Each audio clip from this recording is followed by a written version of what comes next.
You guys, I am so excited about the episode we have for you today with Lorene and Kresha from Difficult Research. We finally got Kresha on the channel. This is a long conversation. We're going to do more. Kresha's so insightful with all of her research. First of all, I want to dedicate all of this to the victims.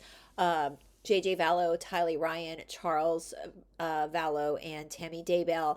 And because this is such an interesting conversation and so thorough, I didn't want to interrupt our conversation with an ad. So I'm going to go ahead and play an ad from our sponsor, Fusion Body Studio, before the start of the episode. Thank you so much, guys. After the ad plays, the episode will begin.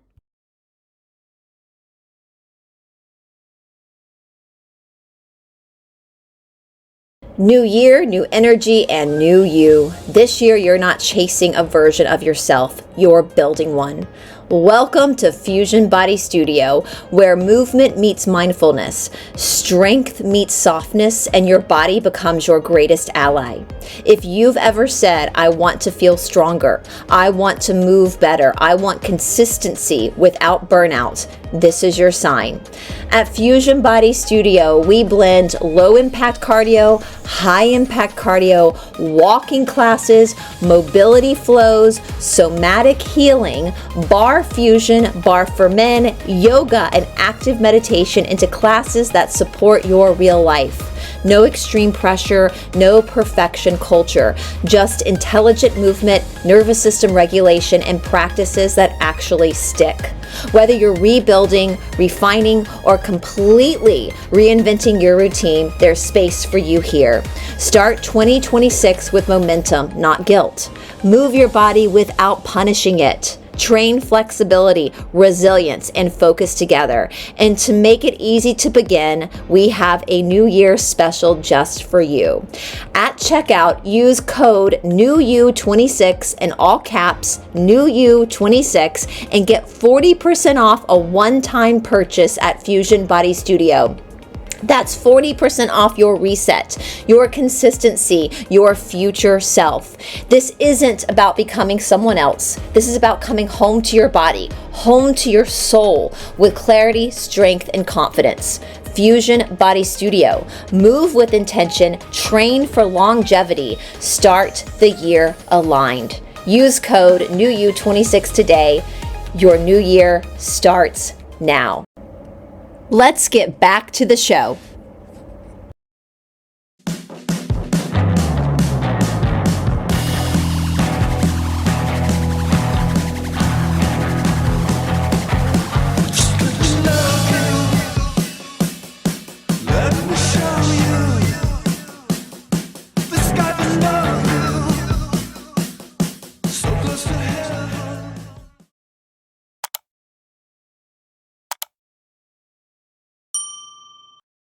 Hello, everybody, and welcome back. We were talking about hand signals, and I just went. We all should have just opened the video like this. No. Oh my God. This has been a long time coming, and I am so excited, guys. Of course, you guys know Lorene. She's my partner in crime when it comes to being the naughty girls of YouTube, trying to piss off the Mormon church. And I am joined today with our guest of honor, Kresha. Now, before we get into it, guys, you're either watching this from my channel, Esoteric Atlanta, or my partner's channel, The Confused Wanderer, because on Esoteric Atlanta, I get in trouble a lot because I have a mouth and I give my opinions. And apparently the establishment, the Illuma Shmati, as we say on my channel, doesn't like that too much. So we're going to be putting this on two different platforms to make sure that Kresha's voice is heard even more, even greater than I'm so happy for you that people are actually now know who you are, Kresha. But before we get into that, for anybody on my channel or Todd's channel who doesn't know who this beautiful lady is, please go and make sure you subscribe to Difficult Research, Kresha's channel, which she can explain why she named it Difficult Research in a moment. But please make sure you are subscribed because Kresha, I have said when I first started waking up to like the reality of the Matrix, it was in 2016. I was in India and I watched a documentary by Jordan Maxwell called The Saturnalian Fraternity. It took me a year, literally, to process. I went through like a depression to like process everything that I learned in that 1 hour speech from like 2001. Wow. And since then, like I was telling Lorene, I read the Book of Mormon before I was ever on YouTube because I'm a nosy bitch and I just wanted to know what people believed. So I just wasn't going to be Mormon. I just It wanted didn't to know. convert you? Yeah, it needs to. Well, dang. It's not powerful then. Right? Joseph Smith didn't quite get me with that one, but I was Yeah. just nosy. I just want to know what they believed. And when I got on YouTube in 2020 and really started to go deep into researching the occult and finding it fascinating, it was still, even though we call it the order, the NWO, the order, even though that's all around us, for someone like me, well, Lorene is an ex-Mormon, so, you know, she had her own situation, but I can like put it away if I want to, right? Like I can like go to the PARK, sorry, my dog, that's a trigger word for my dog if I want, you know, but for you, Kresha, like the order basically like knocked on your front door. Like you had no choice. Nope. And so They came and drew their X's and wiped out. Yeah. So, A couple for my people in my audience family. who doesn't know who you are, who are you? My aunt was, and I say was because she was married to my uncle before she killed him, and then her two children, and her now husband, their wife, his wife too. Well, she likes to claim their wife, right? Oh my gosh. Chad, my aunt was Lori Vallow Daybell. And that just makes me want to cringe just saying that, you know? You sent me pictures, Kresha, for the thumbnail, and there was one with Lori in it. When I was scanning through it, I got like a gut punch. Like when I was flipping through then I saw her, like it literally, like I got that gut and I ran out to my boyfriend. I was like, I can't, like this is, I don't know how you do this. Like you were in my chat once and I got emotional because I don't know how you've been able to maintain your sanity. Yeah. And go through such trauma and also publicly, because this was a huge story. I mean, Lorene, you know, this story was everywhere, wasn't it? Oh yeah, we saw it everywhere. Yeah. What did you think when you first heard about it? I was intrigued from the very beginning, obviously, because she's Mormon, and I have done a lot of research already into MK stuff and all the other issues that the Mormon religion brings onto people and the control that they have over people. So I was immediately intrigued with all of her just mannerisms, everything. I recognized it all from all the women I grew up around. Interesting. Sorry, there's some sirens going off right now, so I'm kind of muting myself. You're fine. We're not actors. We're not on Channel 6 News. We are all in our houses and in the car. So we're just normal people. Yeah, she's our Julie Rowe today. Our Julie Rowe. Right. I'm not going to do any crazy like hand signals for y'all. I don't sing. I don't dance. I'm not on What's camera this episode? anyway. We need the numbers for this episode, please. I know. What are the lottery numbers? Can we get that from you? So Julie Green is another prophetess, if you haven't heard of her, who recently had on Tim Ballard on her show. Yeah. So she also has some interesting stuff to look at. Don't they all? Don't they all? Well, there's a lot to be said for the fact that because there's so many, unfortunately, in the world we live in, there's so many children that are unalived and crazy things happening all the time, but there are specific cases that make the national news. And in all the research that I've done, I really feel like, and this might be my conspiracy theory, I don't know, this is my speculation for entertainment purposes, only YouTube, that there's a reason why specific cases make the news. And a lot of that has to do with occultic practices. And when I started to really look into, because JJ and Tylee, it was like right around lockdown, they went missing and then they were found, and it all kind of happened at the same time the world. So it was a crazy time anyway. So most people were kind of glued to their TVs anyway. And of course, you got these two beautiful kids, this like supermodel looking wife, and your uncle was super handsome. So and it's just, and then you've got this like guy, Chad Daybell, I'm sorry, I know Colby said he looked like Peter Griffin. He does. Like he does. He does. He does. We concur. And I don't mind being mean about his looks. He murdered I don't people. either. Right. I feel no shame. No shame. And so I first started looking at the case and was like, there's more to this story. There's Oh, absolutely more to this story. Right. I tried on my channel and with another channel tried to do stuff on it, but it kind of went haywire. And so I just left it for a while. And then we had the incident with Lauren from Hidden True Crime and her 9-hour fiasco, which I watched, by the way. I was there too, girl. Still don't understand half of it. My eyes were blurry at the end. I was like, I can't see. I don't even know what I'm doing anymore.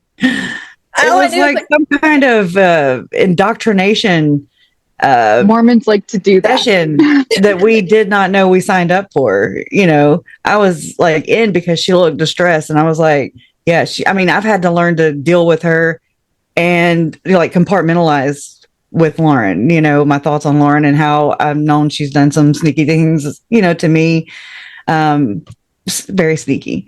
And so I've compartmentalized it, but I'm empathetic. I can see someone's in distress. I'm gonna go see what's going on, you know? And then, yeah, 9 hours later, I walked away saying, oh, Lauren, stalker. I was repeating stalker. That's programming. Neuro-linguistic programming. That's a good point, Lorraine. That's that's what NXIVM did with a lot of people. Yeah. And I was so confused towards, I feel like I'm a pretty smart chick, but at the end of it, I was like, I'm so confused. And at the beginning, I was like, this is fake crying. Like, she's fake crying. Like, I don't understand. But that's where I learned about you. And I was like, thank you, Lauren. Like, you actually did us a solid in more ways than your mask slipped. And, you know, and I think that karma is funny. And the Bible does say, vengeance is mine, saith the Lord, and I will repayeth. And even though I'm not a huge fan of the Bible either, there are some nuggets in there that are quite true. And I think vengeance is mine, saith the Lord, and I will repayeth. And I think right now, Kresha, that your voice is being heard because you were silenced. You were put in a corner and silenced. And so didn't know it, but I felt it. Yeah. Your mom and your stepdad, right? Your stepdad, they were of course the grandparents. They, you know, and I can imagine if that happens to anybody, you do have a family member that takes the lead and is the face. Should be. Yeah. But you are also very much a part of this as well. And so my question, Kresha, that the world, I'm just really fascinated by, you know, the world was sold this story about this doomsday mom, which is what the Latter-day Saints are. I'm sorry, I don't mean to offend, but it's a death cult. It's in their name, Latter Days. So not a far stretch. She has this wild affair with the guy that looks like Peter Griffin, when her husband, your uncle, was actually quite a good-looking guy and seems like a great husband. And great provider. Great provider. I think it'll go with the whole, he was a convert. My uncle was a convert. Mm-hmm. Chad was not. It goes down to the bloodline thing too. Which we're going to talk about, we're going to get into. But I want to know, Kresha, when you're the media, the world, everyone is selling us this story that this was just a crazy thing that happened. Nothing to see. Nope. She just went a little berserk. Mm-hmm. What was it with you where you were like, don't think that's what happened, and you decided to go down the rabbit hole of studying this cult? God, it started from jump, basically. I was like, my uncle was murdered July 11th, but we didn't find out till the 13th of July. And I mean, we didn't know he was murdered, but it was just, as soon as I heard the news, I was like, what? It was in my soul. Okay. It shook me. It to my core.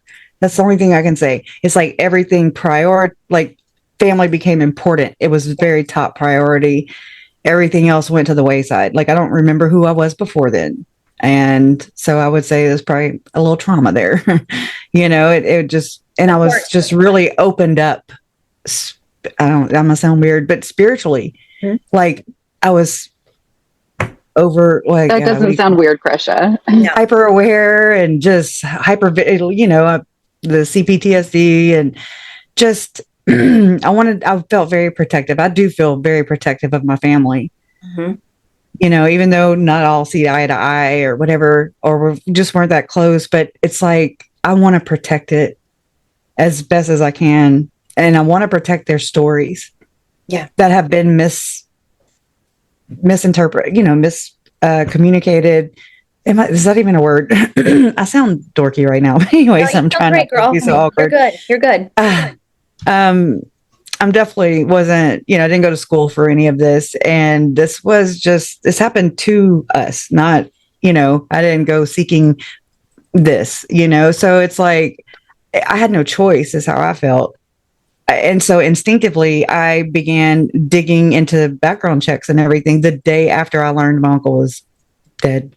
Interesting. And I mean, that tells you something, I didn't realize that till about a year ago. I was like, oh my God, I started digging immediately.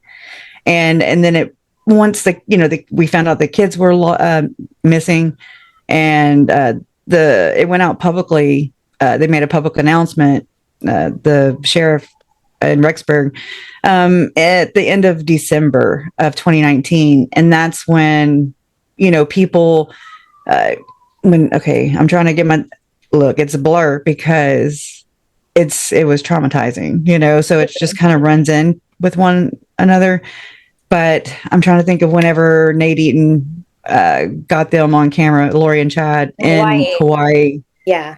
That's the first time I saw her ever, since everything. Well, I mean, I didn't see her in July either, but it's just the first time I saw her since everything exploded. And where are the kids? My parents, my mom is Kay Vallow Woodcock, and he's my stepdad, but he's my dad. Larry Woodcock. They were kind of the face. If we can explain this as like a front of an operation. Okay, so the front of our operation was my parents, and I mean, I just felt like I'll do whatever I got to do behind the scenes, just whatever you need. And so that's how I kind of played into that role of digging and researching and learning for myself, because from the kids being missing, it created social media groups, Facebook groups, people on YouTube channels, all over the place talking about it on Twitter or X or whatever it is now.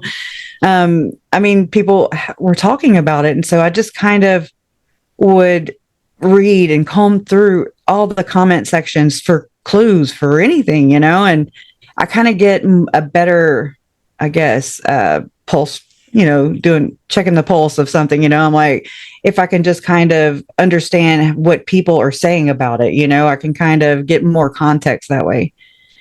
And so digging into that part, people were saying, I don't know if they were Latter-day Saints or not.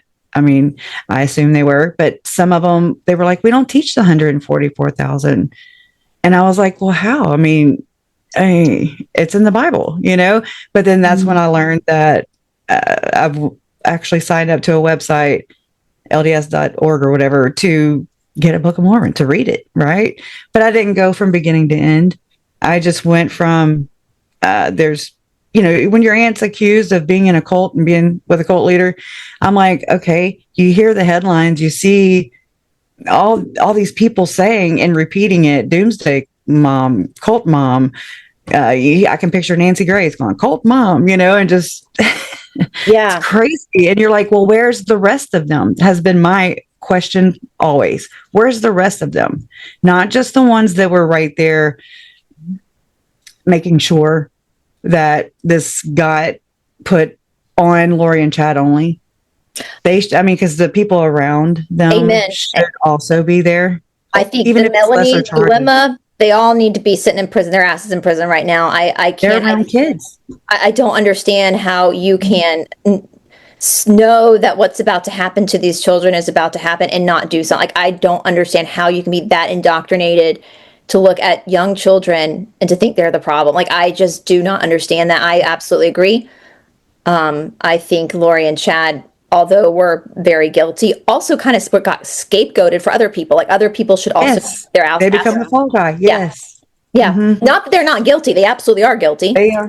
But it's and, not a or. It's and. This person and this person and this person. It's a conspiracy. Absolutely. And You and know? there are more. And that's what now, Lorene, do you know about the 144,000 from your experience in Yeah. Mormonism? Yeah, I've heard of the 144,000 for sure. But we focused more on the Book of Mormon than we did the Bible. But Yeah. it's It in was there. definitely pushed It's more of the Book of Mormon.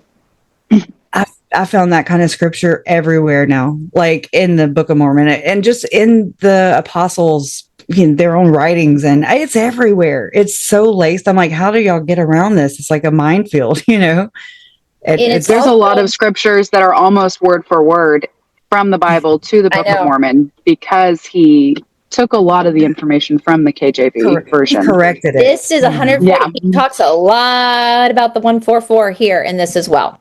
This douchebag. Yeah, that's in my opinion. That's in my family, and this is just my opinion and through my experience. That book is like a murder book. Absolutely. Okay, I call it a grimoire. This is a grimoire. It's a spell book. It's I a black agree. magic He's spell like book. Ebenezer Scrooge meets Joseph Smith or something. I don't know. I'll tell you a funny story, Kresha, because I grew up Presbyterian. I text this to Lorene when we decided, because I've got just notes all in this thing, pulling it apart. I text her. I was like, I keep forgetting about Joseph Smith. They keep talking about Joseph, and I think, why? I'm like, why are they talking about Jesus' daddy? Like, The I'm like, other oh Joseph. yeah, like the other Joseph. I forget that this is a Mormon book. I'm like, why they talking about Jesus' daddy in this? No, Right. it's Joseph Smith. Um, and the thing I was telling Lorene, and we know that there's pictures of Lori with this book. Under her leg, whenever she was being served by the Kauai Police Department with orders to produce her children within 5 days. She Yeah. did not. And so, yeah, they were at the pool, sitting poolside in January, living their best lives, living with, just Lori and Chad, just chilling by the pool. It's unfathomable. And Jody Hildebrandt, Jody Ruby Hildebrandt. Frankie. Now, what Yep. I've learned from my Tim experience, Ballard. and the Tim Ballard, Tim He Ballard, recommended this book to a lot of the people who, have what I don't want to say press charges, but filed a lawsuit, right, against him for using the same tactic that is so wild to me. Whenever I heard that Chad told Lori they had been married in a previous life, I was like, and then you hear stuff about Tim Ballard allegedly doing that too to these women that he would, I mean, it was all, what do you call it? I'm out of words it's today, which grooming sucks. people. I have my good days and my bad days. But he was getting these women to do a couple's ruse allegedly and to go and pretend to be a couple, a husband and a wife. I'm like, anyways, on these missions where they were rescuing children. So that, and the pheromones thing came up too. I just remembered that. So their pheromones, so that they would not throw off the traffickers or whatever. I was like, oh my god! This is But it's I mean, he did the whole thing about we were married before in a past life stuff, and I'm like, no, you cannot have. That's not a coincidence, y'all. This is bigger. This is way bigger than anyone can imagine. So it's like you're hearing the things coming in the news, like I heard about the Hamblin case through Fox 13 News is reporting. I heard about Tim Ballard, Operation Underground Railroad. Fox 13 News reported that too. And I was just like, oh my God. So I was just kind of watching the news. Kids were missing. Then they were found. Tylee and JJ were found in Chad's backyard. And yeah. So the way that Tylee's remains were recovered, and still a lot of them are missing still. So there's that part. Then the way JJ was found, I mean, he was an autistic kid, yeah. I mean, I don't know how far you want to go, but however how far you want to go, girl. It's up to you. Whatever you're comfortable. Whatever you're comfortable. I mean, I'm just saying for people. I don't know. My channel is very familiar with SRA. They're very awake on my channel, so they're familiar with SRA. They're familiar with this type of it's interesting. I was thinking about this morning, and Lorene, I don't know if you remember when I covered Dionysian cults.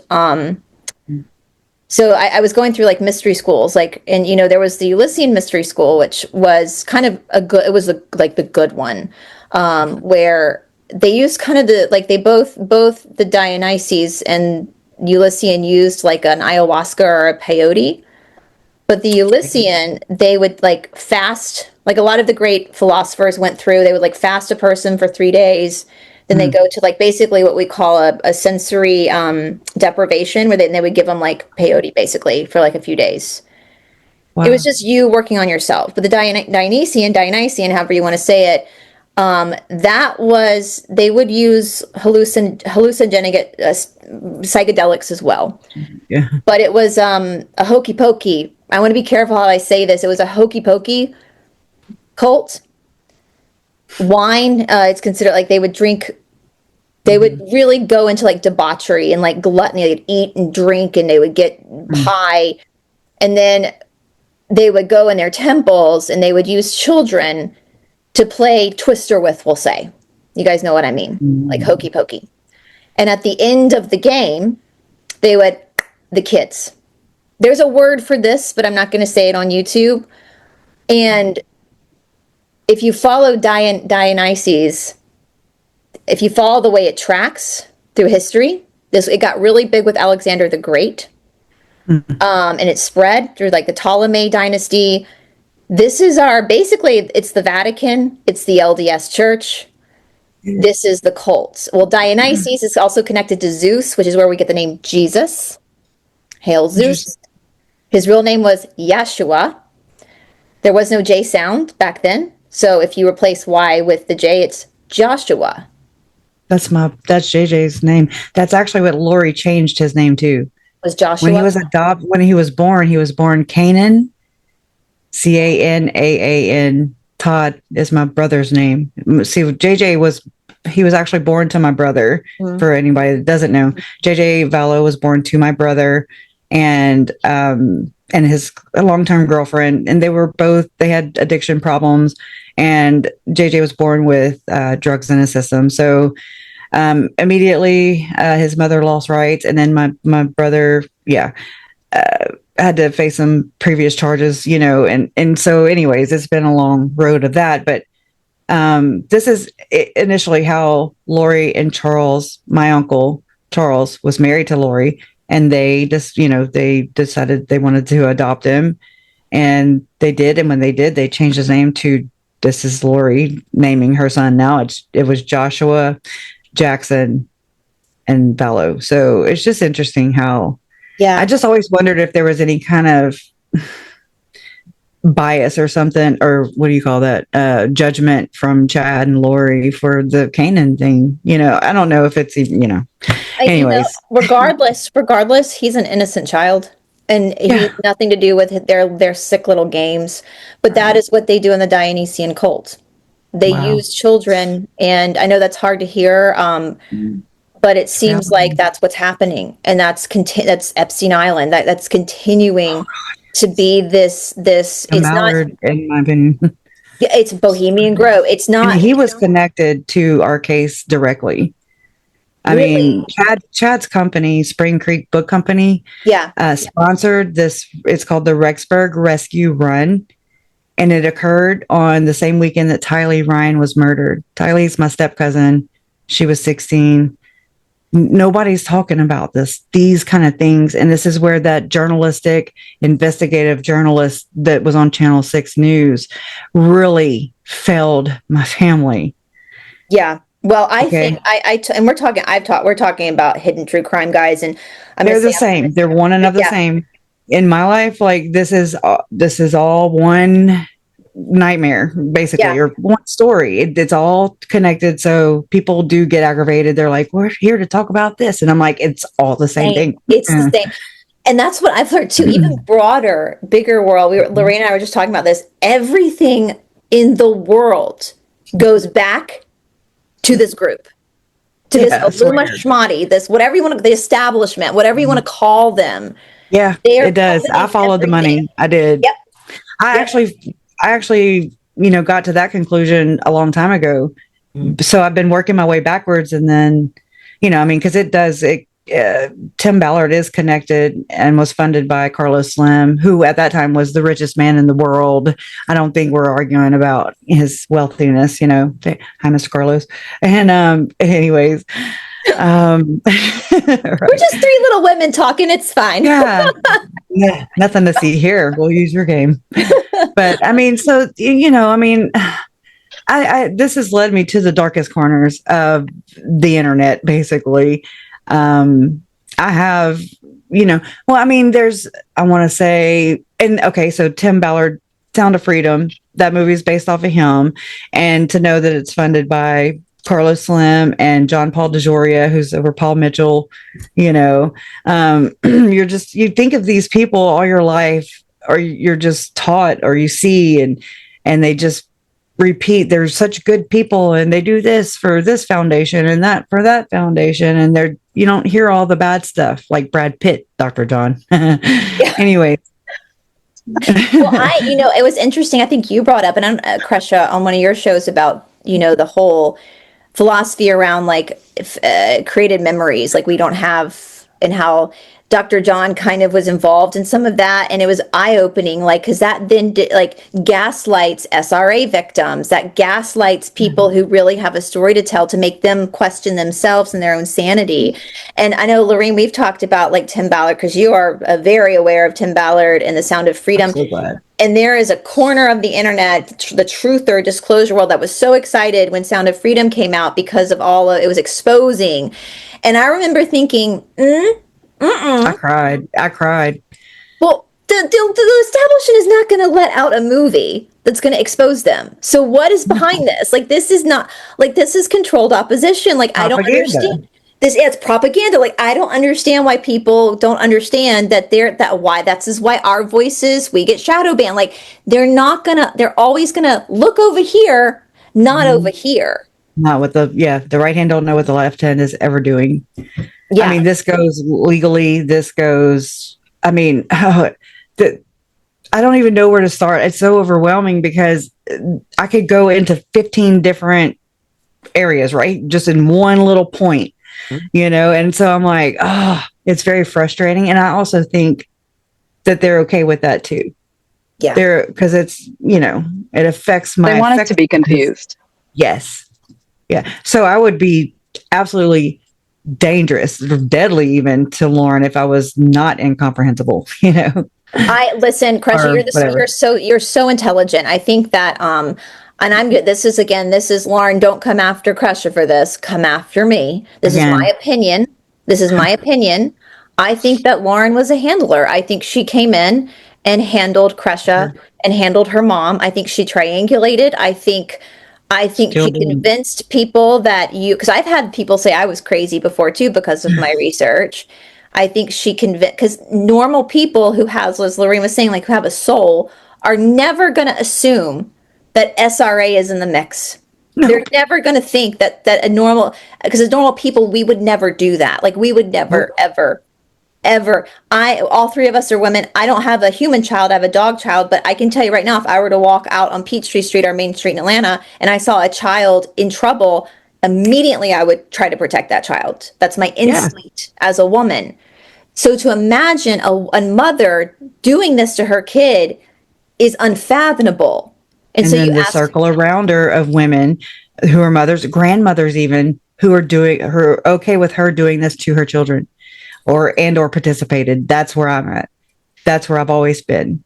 There are more participants that have been protected and are, shh. Yep. And they're in that club.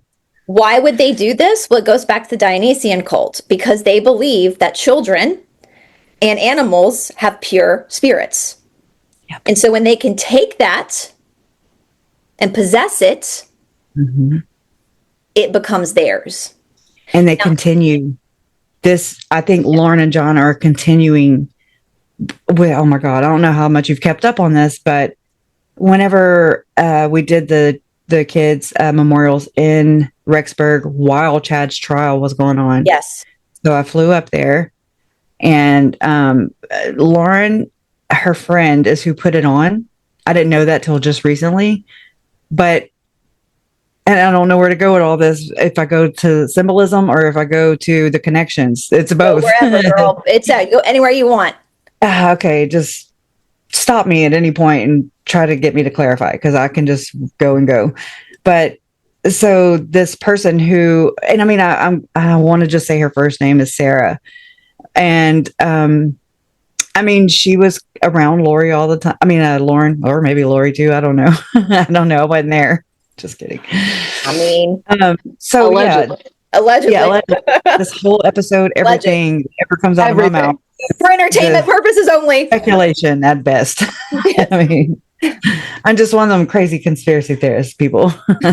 Anyways, but yeah, so come to find out, you know, because that's when I started to learn. I was already learning about this kind of stuff, and like, how it's always associated, or these people, these Satanists are associated with funeral homes. I'll tell you that. Crematoriums, which is one and the same, pretty much. They're always connected to arts, music, museums. I'm trying to think of what else. Actors and anyways. So we had it at this place, and it was called the Colonial Theater is what it was. It was in Idaho Falls. And so I go outside to smoke and at this memorial, and I look at the building, and it's in a window front. It says it's like a strip mall type of thing where the theater is, which is where they had the kids' memorials. And so I look, and it says, oh my gosh, Lockheed Martin. And I was like, oh my God, yeah, we have one right up the street in Atlanta. Yes. And then I was like, what's the name of this place? You know, and I grabbed a couple little flyers or whatever from it. It's owned by the Carr family, Carr. And I'm like, oh, I mean, I need to let that out a little more. I mean, I need to research and tie some more ends there. Kresha? But Holy, are you? This is why we need to all talk, because stuff like this happens. You know what I'm hitting to? Have you studied Son of Sam? Somewhat, yeah. I mean, through Program to Kill and yeah, some other researchers, yes. I mean, this is hold on, I got we ain't dumb. As you guys might hear a crash of all my if we were to like all of a sudden have like a volcano erupt and hold us all and somebody 2,000 years from now they would see like crazy books that I have. I've not read that. The Carr, Carr. I bet there's a connection. Which, I mean, you think about John Benet Ramsey, that case with the other dude, he was like, I did it or whatever. I don't know. That is Elizabeth Smart. Have you ever looked into her? Elizabeth Smart. Y'all know that they actually put my parents in touch with Ed Smart, and they appeared together on Court TV. That's what I'm saying. This shit is deep. I'm sorry. This stuff is deep. You can curse. You can curse, deep. Girl. You can curse. You can smoke on my channel. You can anything. You're free. Yeah. You can. My late friend Doug Scott Kramer, who was an ex-Scientologist. I watched all his. I think in my opinion, I think they took him out. And it's very. I'm telling you, this is my Jesus card. Oh, can you tell that story? Because I heard you tell that story, and I was like, "Shut the front door." I was like, I would be like, Todd, my boyfriend said, I'd be like, we have to move now. If that happened to me. And I'm just like, D, and I'm like trying to debunk it and everything. Anyway, still doesn't make any sense. But like I told y'all earlier, I had signed up to the website to get a Book of Mormon or whatever, to read it. And whenever I signed up, just, I guess instinctively, I don't really know why, because I hadn't been in the social media world. I didn't know about doxing and all that stuff, and where these things go, where does your computer go behind the scenes, like when you put all this stuff in, your information. And so I put, my name is Kresha K. I'm named after, my middle name is K. My mom is K. Woodcock, or K. Vallow Woodcock. So I used my middle name, which is K, and then I used my first married name. For some reason, I don't know why I did this. That was your higher self, They still got my address. Okay. So they can see right through that. But I was starting to talk. I mean, I'm just trying to figure out why this would happen, Why would I get this Jesus card? I even looked up the symbolism of this Jesus in Mormon, Anyways, but I live in a mobile home in Lake Charles, Louisiana. We don't have a temple here, although the church has bought two different properties here. One of them being on South Park Road. drive. That's No hysterical. way. Yes, I'm like, if y'all do, please, please entertain me with this. Keep your eye on that, because if they try to I build a do. temple, they do. will change the zoning before they even let the public know. Yep. They've kind of done something similar in my city right now with a data center and an AI center. They didn't We have tell us one of anything those about coming it. too. My brother's he's got a job there. I'm like, yeah, and I sound crazy with everything because I'm like, oh, I'm Debbie Downer. I'm like, oh, well, here, let me just Debbie Down that for you. No, you don't sound crazy to us. We're right, we're right there. My I'm a channel, party my pooper community. though. No, my community, we're all right there. We believe you. Like we're all right there with you. I want to show you guys now. Do Mormons use this Jesus that the Catholics also use sometimes? The heart Jesus, Sacred I've Heart. never seen that. Mm-mm. No.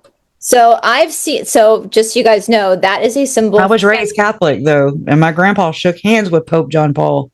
Well, that's cannibalism. When you have the heart, that's the sign. Isn't that crazy? Yeah.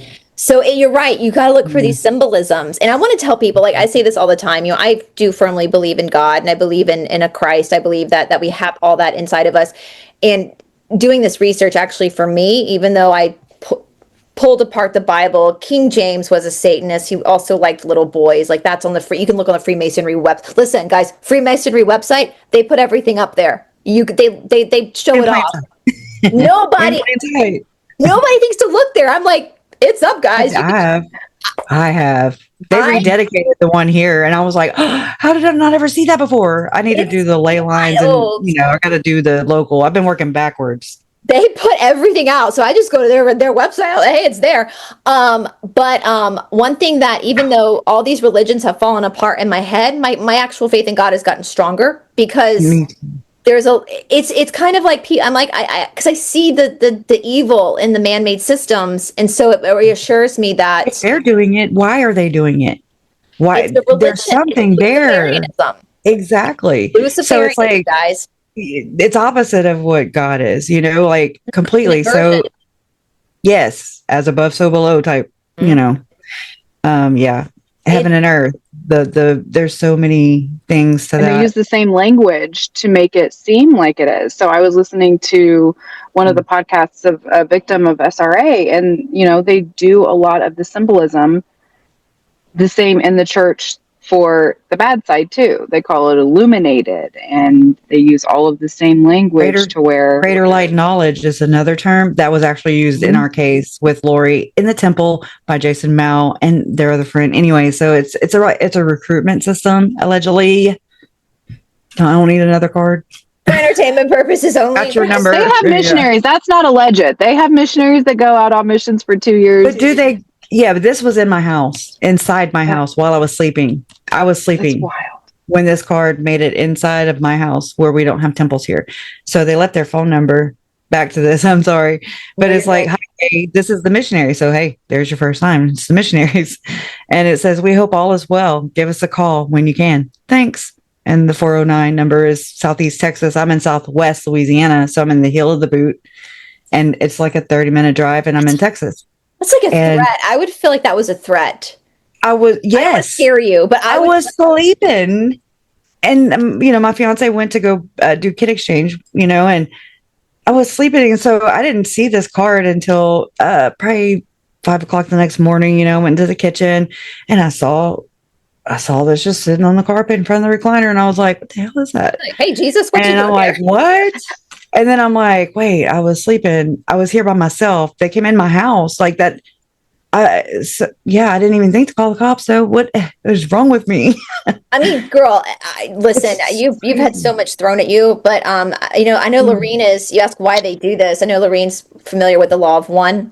I love the law of one because it gives me a template to understand like what's happening with the negative and positive, because we're in a polarized planet, right? Sun, moon, man, woman, it's all. So we have the light and the dark.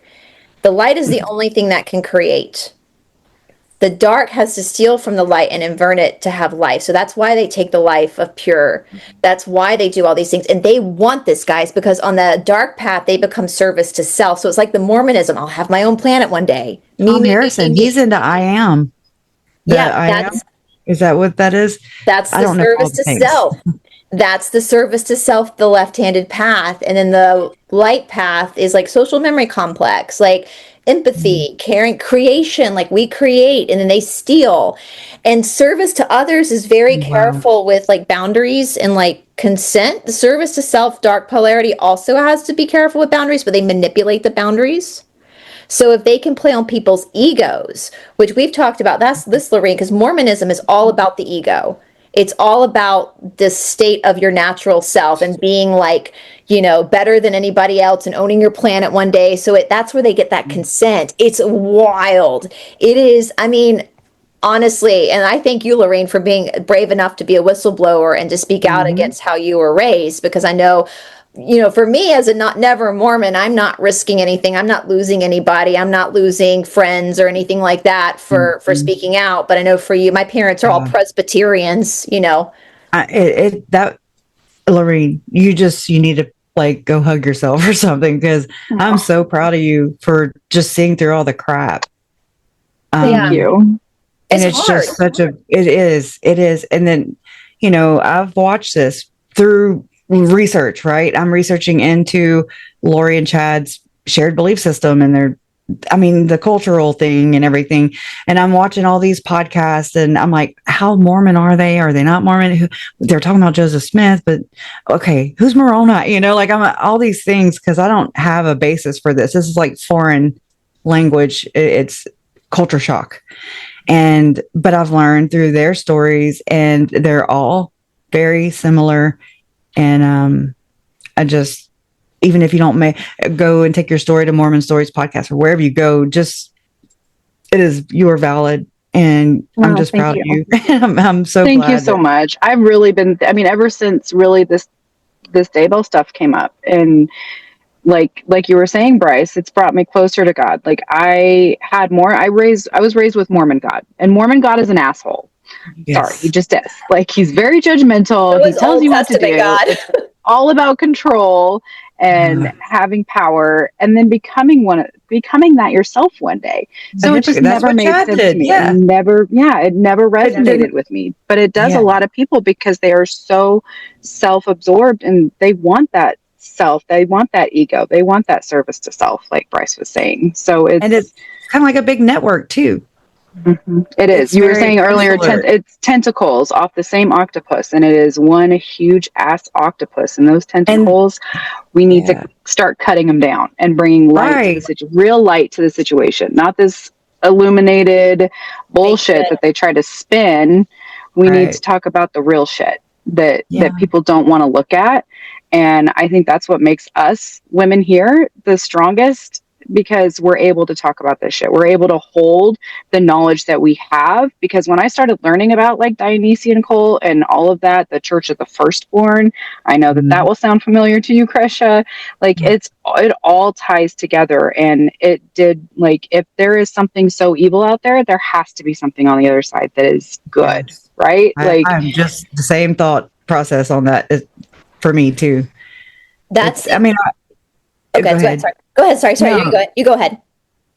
Oh, I was just going to say the same thing. I was raised to believe in God, and I went through catechism all the way up to 12th grade, never confirmed 2 times in a row. I was just like, yeah, I don't know. And on my grandfather's deathbed, I was the last person to see him alive. And like I said, he shook hands with Pope John Paul. Like, he was hardcore extreme Catholic. And then my uncle Charles, that's his son, and my mom's his daughter. Um, yeah, I mean, I wonder a lot of times about how my uncle Charles jumped from one frying pan into another with the extreme Mormonism. And I'm like, was he a Freemason? How connected was he in this system? I think he might have been just service to others. He was trying to make Lori happy. I think that's where when you're service to others, when you're polarized towards the light, that's where I think we get caught up in becoming victims of the darkness, because we're always thinking of the other person, where sometimes there does have to be boundaries. But before I forget, you guys, if any of you guys are really curious in reading the Book of Mormon, but you don't want to buy it or read it for yourself, there is a great podcast called My Book of Mormon, Huh. and it is hysterical. I listened to part of it a few years after I had read the Book of Mormon, And the podcast looks like that. My Book of Mormon. It's this guy who grew up like I did, like a Protestant, like just a regular mainstream. And he decides just to sit down kind of like me because he's a nosy bitch and he wants to see what people believe. And he reads it out loud and he's making commentary, but he's kind of like talking to himself. It's hysterical. So I would absolutely, that's a great podcast for people to listen to if they want to know more about the Book of Mormon. And since you're talking about that, I have to say there is another one that just started. They threw it into AI and they're changing the words. So instead of it came to pass, they're changing it to I shit you not, and like making it more for the kids to be able to read. And it is hysterical. Mormonish podcast just had the guy on and he read First Nephi, and it's hysterical. Well, First Nephi goes straight into my aunt's murder plot. Mm-hmm. Yes. Yeah. We could do a whole episode on just First Nephi. Oh, be like Nephi, kids. Okay, there is blood rituals all throughout Mormonism. It's also in Christianity. I mean, the Old Testament is just a book of blood. I mean, let's be honest. I don't want to offend like Christians. They're all together anyways. Just know that people. The Old Testament, those guys. Not Abraham was Jeffrey Epstein. Like, they weren't that great. Like, they read it without being emotionally attached to the religion, and you're gonna be like, don't think I want to be with these men. These men kind of sucked. But Solomon. I've gone through the missing books of the Bible. Solomon. The Lesser Keys of Solomon, the Testament of Solomon. Dude was worshiping Moloch. I think that's what Chad was into. It's Freemasons. That's what they're doing, the magic of Solomon. The Solomonic magic, yeah. His mother, Solomon's mother, Bathsheba, she had like his older brother's ex-nade, because so Solomon can rule. Solomon was only rich because he taxed the shit out of his people. He exiled his political opponents. He was the build back better guy of our time. Any politician that says build back better, they're in the club. They're in the club. That was Solomon. And so riddle me that, Batman. We have all these people in all these Abrahamic religions venerating a man that's committing horrific crimes against his people. This is where we get like cognitive dissonance and like maybe a little critical thinking skills, Anyway, but yeah, it's all goes back to this magic and this. I mean, I studied, I let my book out, the Necronomicon. I did a huge deep dive into the Necronomicon. I watched your stuff on that. And dead names. I would recommend anybody, I lent my copy to my friend, but I would recommend anybody, if you want a good book on, I'll show you guys what it looks like. I'll pull it up here. You said dead names, though. That made me think about James and Elena, because that was who, I mean, and whenever they were prosecuting Chad and Lori, there were two different trials in Idaho for that, but they brought in, or the prosecution brought into, I guess, record that Chad wrote some kind of novel or something, and it was like James and Elena. And they get new names in the temple. When you get married in the temple, for the first time, you get a new name. Yep. So I wonder if that was like their name in the temple. Yes. I just realized I put my hand up and covered my eye. I'm sorry, guys. It was a total mistake. another Illuminati sign. I know. Sorry, guys. I was just like, oh my god, like Santa announced, and I was like, oh my god, you can't just be normal, man. I know, they ruin everything, right? They ruin everything. We can't even like have a conversation without accidentally throwing gang signs down for the establishment. But no, well, it's funny. So dead names, guys. If you want a great occult book, this was this is what it looks like. The black copy. That's what I have. It goes through the first half is way more interesting than the second half, because second half goes into the Necronomicon. The first half goes into the guy who translated, and he gets really deep into like how they pull up demons. Like, it gets really deep into like, I had to read it a couple times to understand like the lineages of different covens. Wow. I believe Chad and Lori were the head of their own coven. Like, if we want to say it the way I think it is, I believe this is a grimoire. Grimoire is a spell book. I believe they have covens. That's my opinion. That's strictly my opinion for entertainment purposes. But if you look, and that book goes into like Son of Sam as well, which is all connected. There's connections to the Yep. Gypsy Rose case to Son of Sam. Yep. Yes. She's calling people cockroaches, apparently, allegedly. I don't know. She lived in my town, y'all. I know. I feel sorry for you. My daughter took a picture with her at the mall, and I was like, no, ma'am. No, no, we're not going to do that. She pisses me off. I don't know who's worse, Lauren Matthias or Gypsy Rose Blanchard.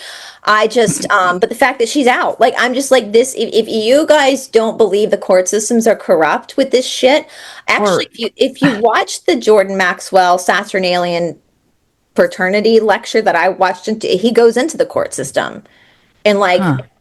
It's from like 2001. Okay. The late Jordan Maxwell. That. He's like a old yellow blazer on. It's. I can send it to you guys once. I send you a link. He's interesting. It's crazy. That's Saturn. That's where the planet Saturn. That's where we get the name Satan from.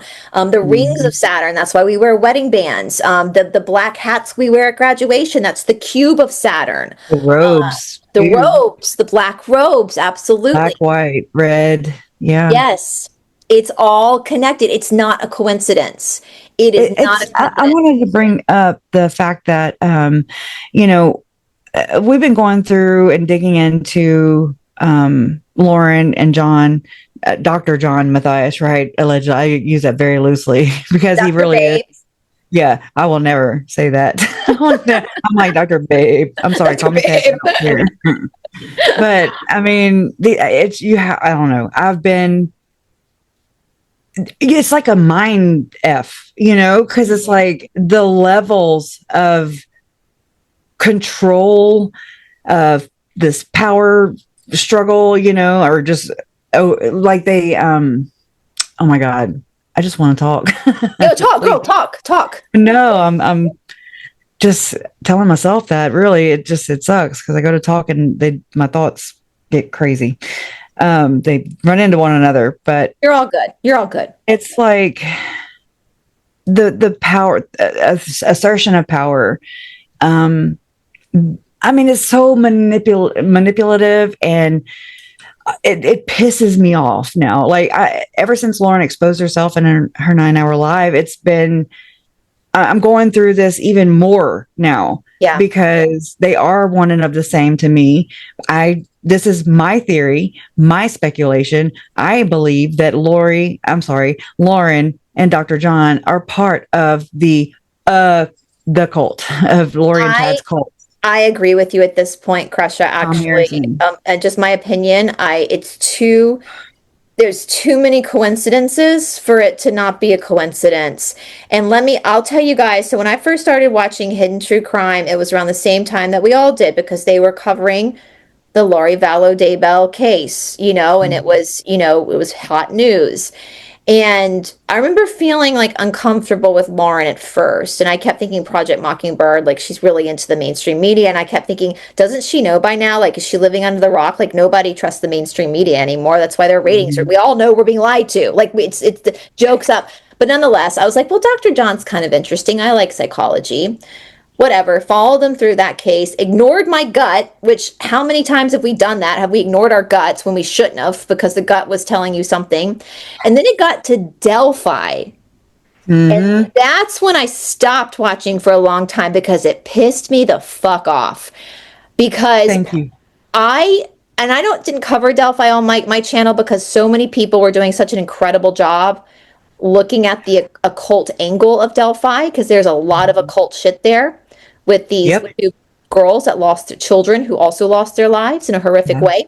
Ritualistic. And I remember Dr. John, I'm paraphrasing, on one of his shows, talking about how ridiculous the occult angle was. And that pissed me off because, like, don't piss on me and tell me it's raining. Like, don't wall it off for people. Don't gaslight me. People, exactly. And it's like, how are you going to sit here? And same thing for me. I knew about Abby and Libby, but I was dealing with my family's case and everything. And it was crazy in different states. And we've had 4 trials. It's wild. Yeah. And but I started to kind of look at that case. I mean, just as an outsider, I don't know. Yeah. I didn't know it from the beginning. I didn't follow true crime. I ended up in it. Like Yeah, it's my exactly. life, like it's Absolutely. my life. It's real crime. It's like true story. Because true crime is true, right? True crime is true, Lauren. True, right? You are correct. Quoting from Laura Matthias, true crime is true. Ludicrous statement there. Oh my gosh. But so I'm looking at that case, and I start to kind of, and I remember hearing rumblings and stuff because, of course, my family's case brought me here to YouTube, and that's where I kind of found I guess, it was the start of me finding my voice. One day I'll put my thoughts with it and they'll make sense. But, but I mean, so I'm looking at that Delphi case and I'm like, oh, that's so ritualistic. But then I didn't understand about how different groups work and, Odinism versus, I don't even know what Lori and Chad, I don't know the specific. It varies from group to group, literally, like everybody, they'll have their own, but like version of it, but then again, I was already, this is around the same time that I was studying the Hamblin case, that is in, it's a cult within the LDS church, a cult within a cult. And I mean, I'm like, they have the same kind of practices and the beliefs, love is hate, hate is love, everything's opposite or inverted, however you want to look at it. That's Sabbatean. Yes. And I see the same characteristics in Lauren. Yeah. That's Sabbatean to a T, which I think a lot of this goes back to the Sabbatean, Franco-Sabbatean death cult. Anytime you hear the word Zion or the IST at the end, you're looking at a Sabbatean. And I have studied it extensively. I've talked about it a few times on my channels, but it all goes back to you're looking at me like, what, Lori? Because Zion is a big word in Mormonism. You're trying Lori to get back to Zion too. Yeah. Lori and Chad were, go and build the Church of the Firstborn, apparently, which is just a title. Yeah. So they were exalted. Basically, they were spiritually wife and husband. So, I mean, it's like polygamy being practiced today. Yeah, it's gross. It's so funny. On one of the missing books of the Bible, I don't know if you remember this, Lorene, but old Jesus says, they ask him like, what's, about relationships, like what's the worst thing you can do? And he's like, he kind of like, if you fall out of love, he kind of says, like, if you fall out of love, you fall out of love, it's fine, go your own ways. I think it was the Holy Book of the 12 or something, one of those missing books. And he said the only form of relationship that's completely like demonic is polygamy. Wow. Yeah. Of course. Well, it's trafficking, of course, right? Of course it is. Of course it is. Because that's what we're going to have in heaven. We're all going to be, I mean, you have to have at least 3 wives, so. It's the celestial champagne room is what I call it. It's the Dionysian cult, baby, for all eternity. So how do women, listen, I would love to have a maid in the house to help me with that kind of stuff, but I don't want a sister wife. Like, how do women, even in mainstream LDS, where they know it's going to happen in the afterlife, how do they like rectify that in their head? Or like Lori cheering Chad with Tammy, like, this is fucking weird. It's thought-stopping techniques. You think God will make everything okay. Whenever you get to a level that your mind just can't handle, there is always a thought-stopping technique to stop you from going any further and getting through that cognitive dissonance.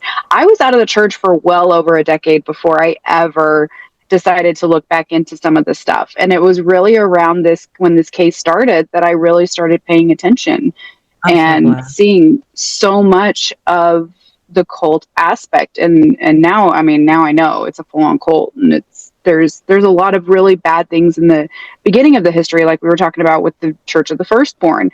There is something there about firstborns in some families, and I'll just say allegedly. Like the LeBarons. It's scary. I was about to say, Kresha, the LeBarons. But you got to think about this connection, though. Lauren has cried before saying that she's related to Mitt Romney. And so you start to think about the Mexican colonies over there of the polygamists. You've got the LeBarons, you got the Romneys there. And then, so I'm learning a lot about what Lauren's role is and has been or what her like motive was, what her end game kind of is, you know? I mean, that seems to be a big pusher. And I mean, the lady that I was telling you about earlier that put, you know, like, put on the children's memorials, Sarah is a friend of Lauren's.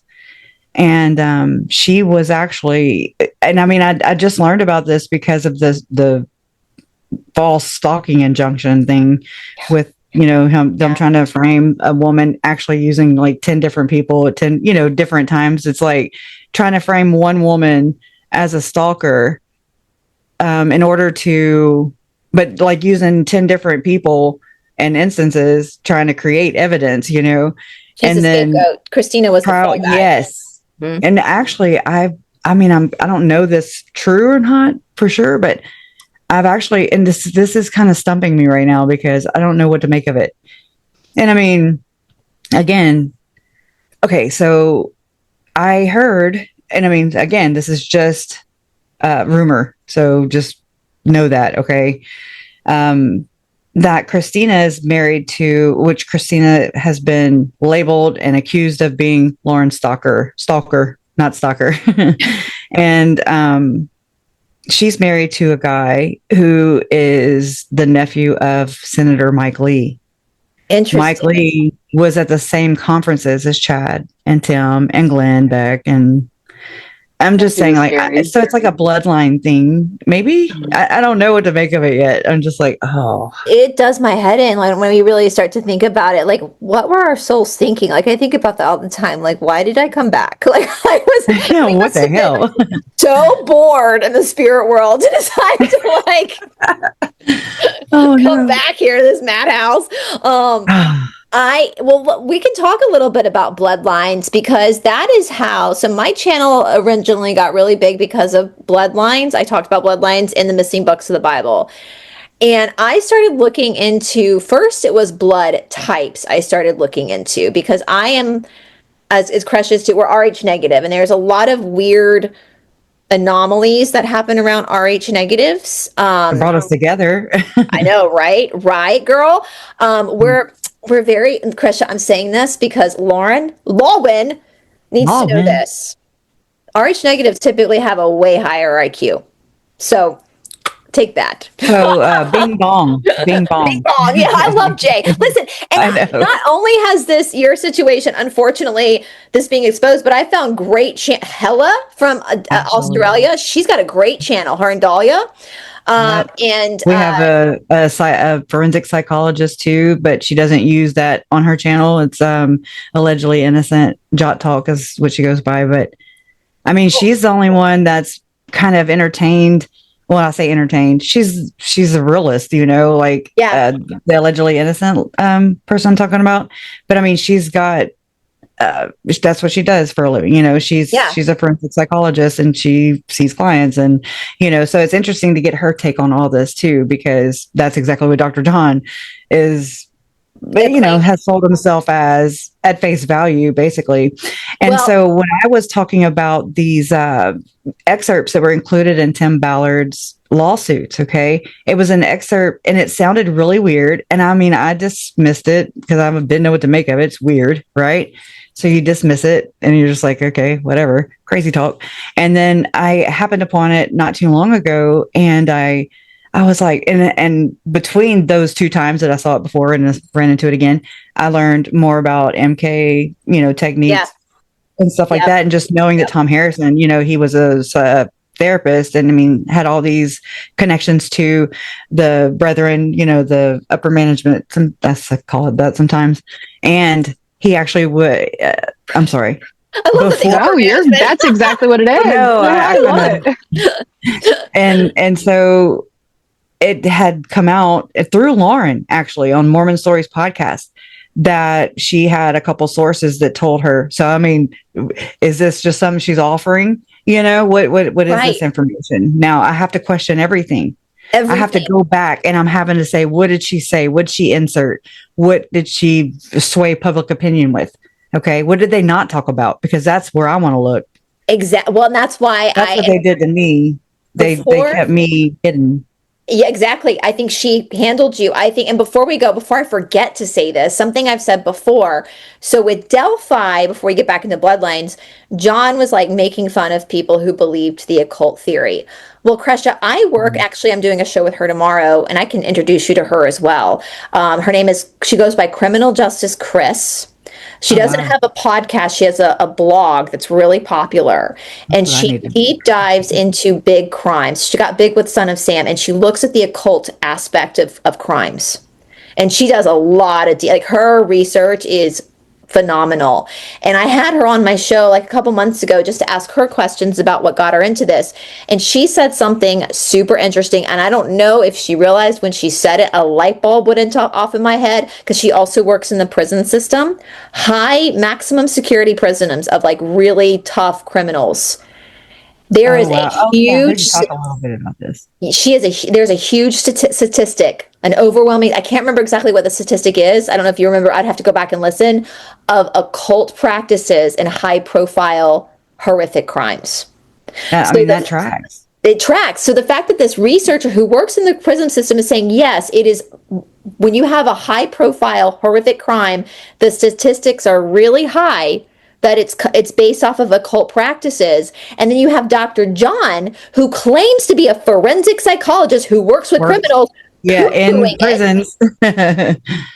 It's the math ain't math in here, my friends. It did not, no. You know, And criminal. so can we elaborate? I mean, can we, kind of go off that a little bit? Yeah, It's like this is just my vibe or whatever, yeah, like what I kind of see this as. And so the crime happens, there's more participants that are being hidden and protected.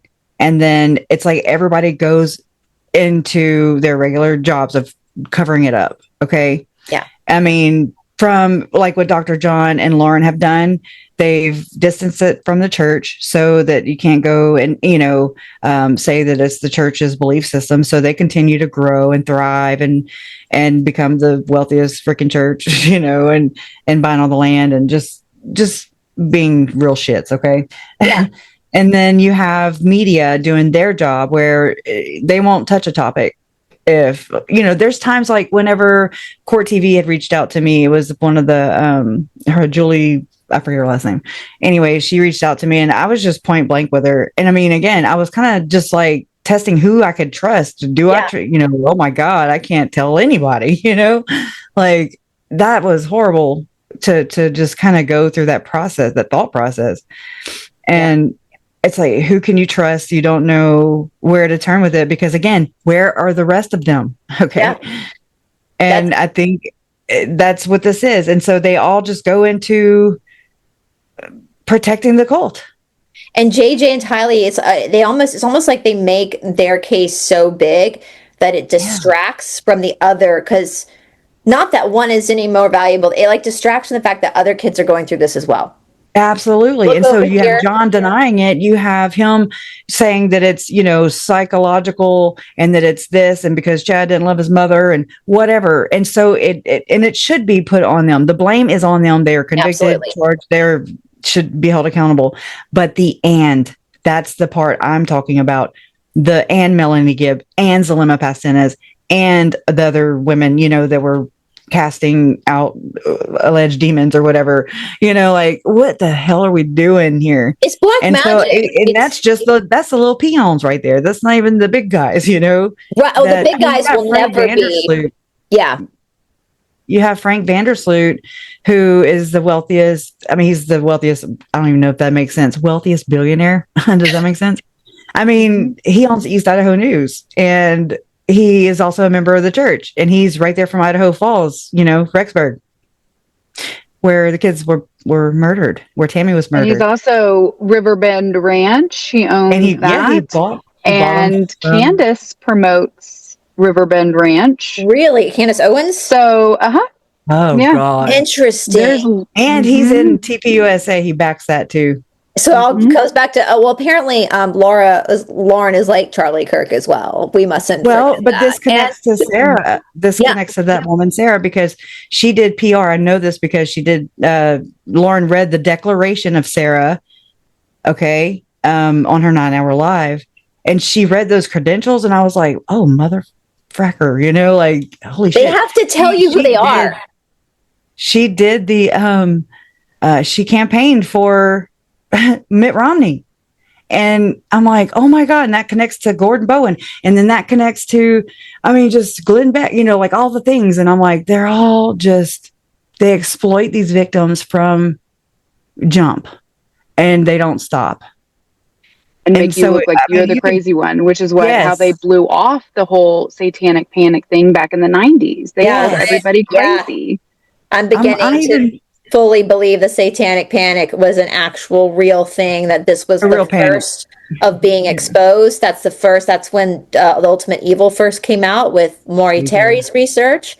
And the first wave. And now here we are in 2026 and we're like, well, shit. I think there was a concern. I think this was like people like us were like waking up going like, holy fuck, what is happening? And it's just crazy. As you're saying that, I'm thinking about like Erica Kirk and like the craziness with her. That's a fucking wackadoo job. And then like, God. I just, it is. And what makes me mad is like Charles, Tammy, JJ, and Tylee, justice really hasn't fully been served for them because the truth isn't out. The full truth isn't out. And they represent, I dare say it, thousands of kids who have gone through the same fate. If you study the Dionysian cult, this is happening a lot. Look at Jody and Ruby, those kids. Okay, they escaped that. Or, you know, because we call them R, Frankie. I think Melanie Boudreaux, which is, Melanie Boudreaux Pulaski, that's Lori's niece, who could still get charged, by the way. And I mean, she was married to Brandon Boudreaux, which was, you know, that's the guy that Lori got convicted for the most recent in Arizona for attempting to murder him. And their kids were being marked as well. I mean, it's all in the text. The devil's in the details, straight up. They're not playing, you know. This is SRA. It's SRA all day, every day. Then you have the controlled oppositions. You have the narrative spinners, you know, like this is what they're doing. They're spinning the story and you don't know what to believe, right? And I don't blame people because it's crazy. It is crazy. I've questioned my own. I'm like, I always check with my fiance. I'm like, dude, am I going crazy? Am I freaking nuts right now? Because I feel so crazy right now. I know the feeling. I really, it's not my really belief know that feeling. No, you know, I'm like, it's not me. They believe it, not me. Well, you said something, Kresha, and I say this all the time because when I start talking about Luciferianism, people are like, "That's stupid. I don't believe in Lucifer." And I'm like, I agree with them, bro. It doesn't matter if you believe in Lucifer or not. They do. That's the problem. That is the problem. I would never do this. We would never do this. There's a difference between being just an asshole and being a Satanist. Like, huge difference here, you know? And so I, you know, and I get it because I have, if you guys could see all the books I have just stacked up. I mean, like I said, if someone like Dr. John's, did you see Dr. John's library with his crusty foot? Oh my God. Oh my God. I think I could actually, here's the thing about John. This is going to sound so mean, but I don't give a fuck. He's so socially awkward. He has no like social skill. Like he doesn't know how, like I can take all of these books, do my research and present it. I feel like in a way that people can understand because I'm a human being and I'm processing it and talking like a human being. He has to like literally go off of the writings of these people. But literally if someone broke into my house, they'd get into this little corner. They'd be like, I'm scared. We need to leave. If they were smart, they would read them. Okay. So Kresha, I know, Lorraine, you've heard of this. Have you heard of Sergei Monast? No. This guy? I've been going through all of his documents. He might be another one you might want to look into. He was taken out in 1996. Taken out. I don't want to be murked. And I'm like, if I don't shut up. I think the more you talk, the less likely it is. They're going to, that's my kind of, the more you talk, the more secure you are because it would become obvious. So Sergei Monast, he was a French Canadian and he was an investigative journalist and he uncovered we'll call him the HR department, the establishment. He uncovered it, That's the valuable. HR department, and he got all these documents. He started working with like whistleblowers in the military. You can get his documents, and he have it stamped original copy, and then he summarizes it for you. Wow. And he talks about all of this stuff. I've been going, I mean, I can't put his documents on YT. I have to put them on Substack because otherwise my channel would get taken down. But it is wild, like how this cult has been formed, and it's growing in momentum. And I 100% agree with you. That is just my opinion. I will say this is strictly my opinion. I think John and Lauren are in the cult. I think they're running cover. I think that John uses his witchy words of psychology to make people feel stupid for talking the truth, because the statistics don't match what he says. And I think that what's happened with Lauren is by the grace of God. All of these text messages are awful, Kresha. I'm like, who is this woman? Like, how can someone be so mean and so cruel? And I was, my boyfriend and I were out walking yesterday, and I was like, how does she have the time to be? I know, right? I know. And I mean, there's texts, that Hella from Excited Utterance and Dolly have released recently, about where she's shit talking, where Lauren's shit talking Nate Eaton and stuff. And then I'm like, I was part of that conversation in that Facebook group at that time. I have my own screenshot somewhere because I don't know what it was, but it's like, I don't trust any of these cult people. And I mean, I wasn't talking about Lauren at that point. I've been learning this whole process through going through it, and learning trial about by fire for you. Yeah. So it's like, okay, why? And then I'm like, is she really like trying to run people away from Frank Vandersloot and Nate Eaton and East Idaho News? As like, what is her? Because she would go in, type something under her name on this Facebook post, and it was about Frank Vandersloot owning Melaleuca plant and East Idaho News, and not to mention, he has a stepdaughter named Clarissa, and that name was used the day that my nephew JJ was murdered on September 22nd. Okay, and it's a conversation between Lori and her brother Alex. And she's like texting him. She's like, how long are you going to be? And this is apparently not when they were burying him, but no, God knows, right? God only knows. God. But I say sacrificing, that's basically what it is. So that's what it is. Yeah. And so Alex texts his sister back and he says, oh, I'm getting a fresh ceiling from Clarissa. I'm just saying, so this was kind of put into that post. And if that's Frank Vandersloot's stepdaughter, she's in real estate. So is some of the guys that testified in Chad's trial. The one that snarked back at John Pryor, he was like, I don't know, you own it. I mean, I don't trust any of these people. None. They're part of it, They're all part of it, and they know the problem. I feel like we're all just playing catch up. Yeah. The Hess Act, which I've spoken about on my channel before, was created during World War II with Hitler and because we can't say the age, Hitler and the Yazis and the Pope to make divination satanic. And so we were taken, like all of this stuff was taken from us. And now we're just now catching up to where they are and what they understand about the workings of the planet. I just looked up the planet alignment of September 22nd, 2019 to try to see if I saw anything, because it's near the autumn equinox. We know they do things. And isn't that around the time that old Joe Schmoe? Yes. Old Joe boy? Yep. And not only that, but Chad also claimed in his book, one of those stupid books. We hate your books, Chad. But he claimed that Tammy's grandmother, Lucille, came to him and told him to tell Tammy she was slacking on her genealogy work and to stop playing the game Farmville or whatever the hell it is. Yeah. That's necromancy. It's necromancy. The Necronomicon, that's about the dead. Necromancy is, and that's what we've done it with the baptisms for the dead. Like it's all they're studying genealogy for a reason. Well, also, what was JJ's birthday? His birthday, okay. Oh, I was like, wait, it's May 25th, 2012. So he's a Now Tylee's was September 24th, and she was murdered September 8th or 9th or whenever Operation Underground Railroad was over there. I don't know. It's kind of like, okay, OUR happened. Chad's company sponsored it the weekend that Tylee was murdered. That's that whole Yellowstone thing. Lauren threw in remember when she said on her 9-hour live that rumors are that she cheated on her husband, had an affair, and with her cameraman that did the ping video where she traced back the pings from Yellowstone from when Tylee was murdered. And anyways, but she's like, that's my husband's friend. And I'm like, yeah, okay. Girl, we know your legs are not spreading for. Yeah, close them legs. Yeah, Right? they're not for your husband. We know that. I hate to sound that way, but girl, I wasn't born yesterday. So listen, I'm 42 years old, so about to be 43. So I know a few things.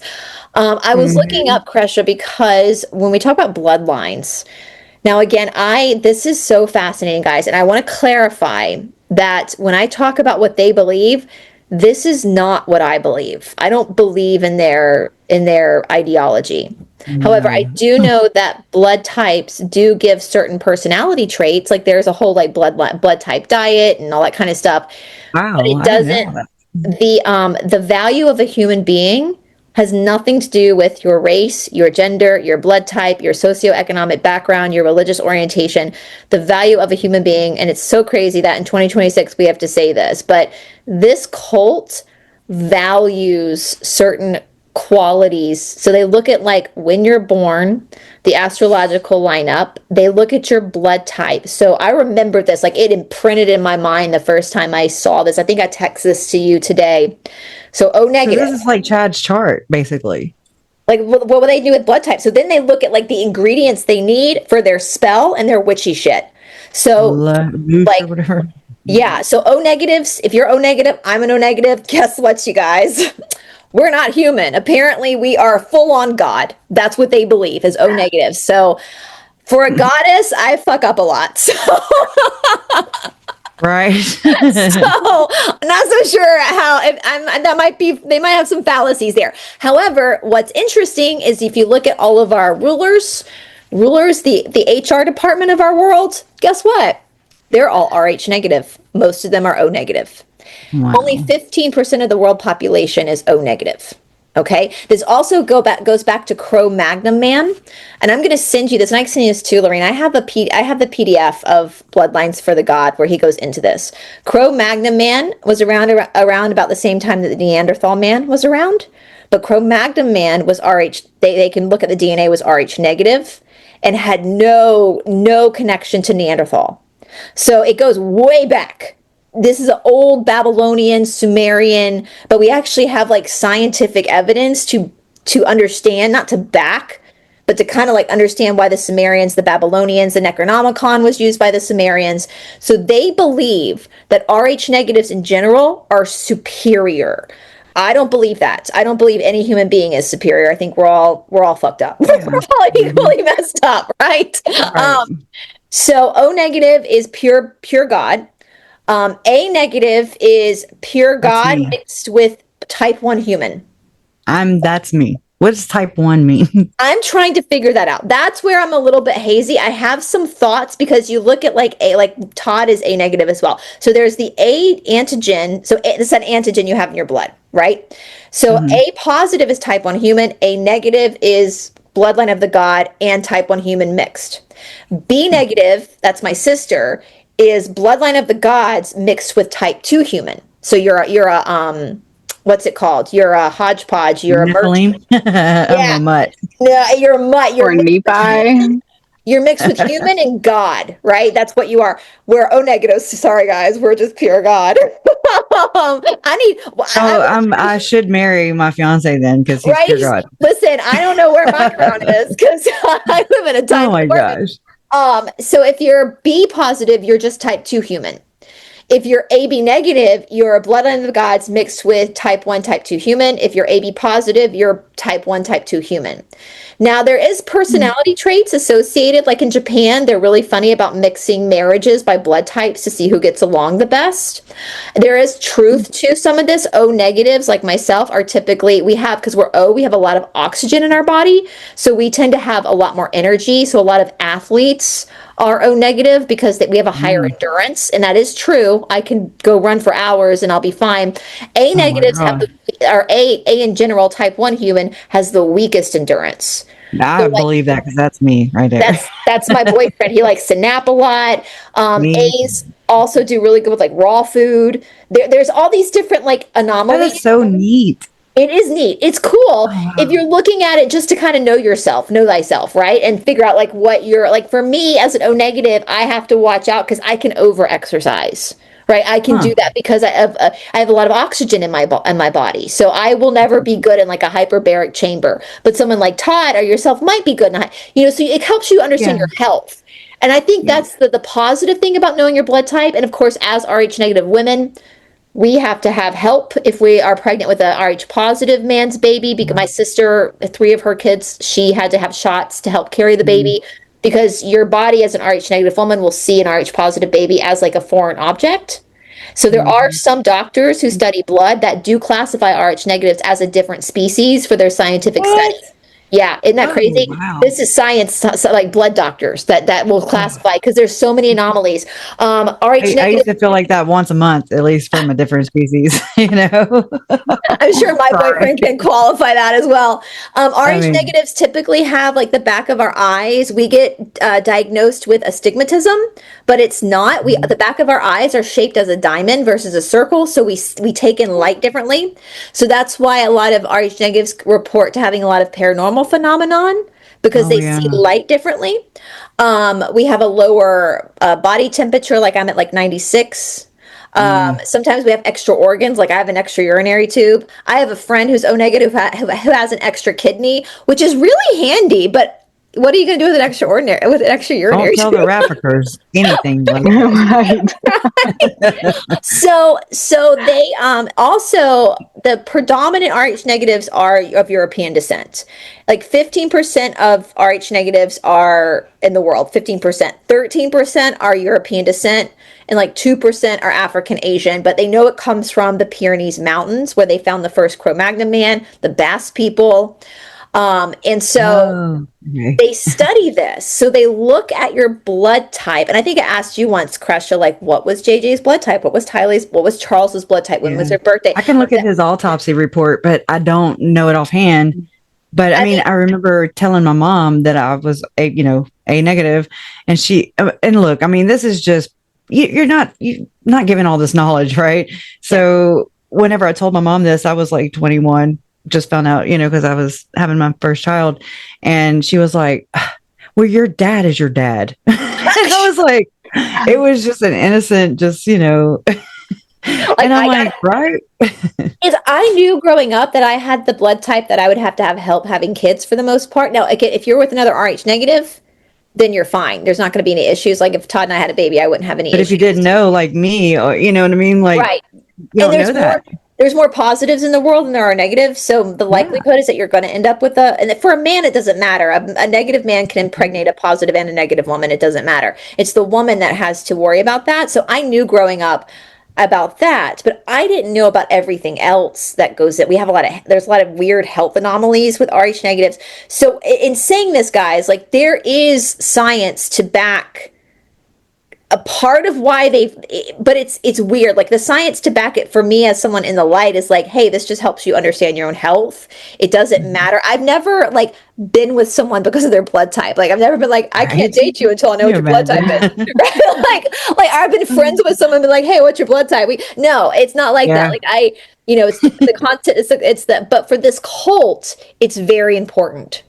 And the HR department of our world does prioritize Rh negatives over Rh positives. They do. They and I'm going to send you guys the blood inverted HR and Rh. Just saying. Exactly right. Exactly. And all that's why the monarchy, they never wanted to outbreed. They always inbred with themselves. It was to preserve the Rh negative. Like the So they, Kingston line. exactly, like the Kingston line, they're preserving a bloodline. So we know that it's not just about, there's a particular magic in the blood, and the blood is the prakriti of the soul. It's the expression of chi, of prana of the soul.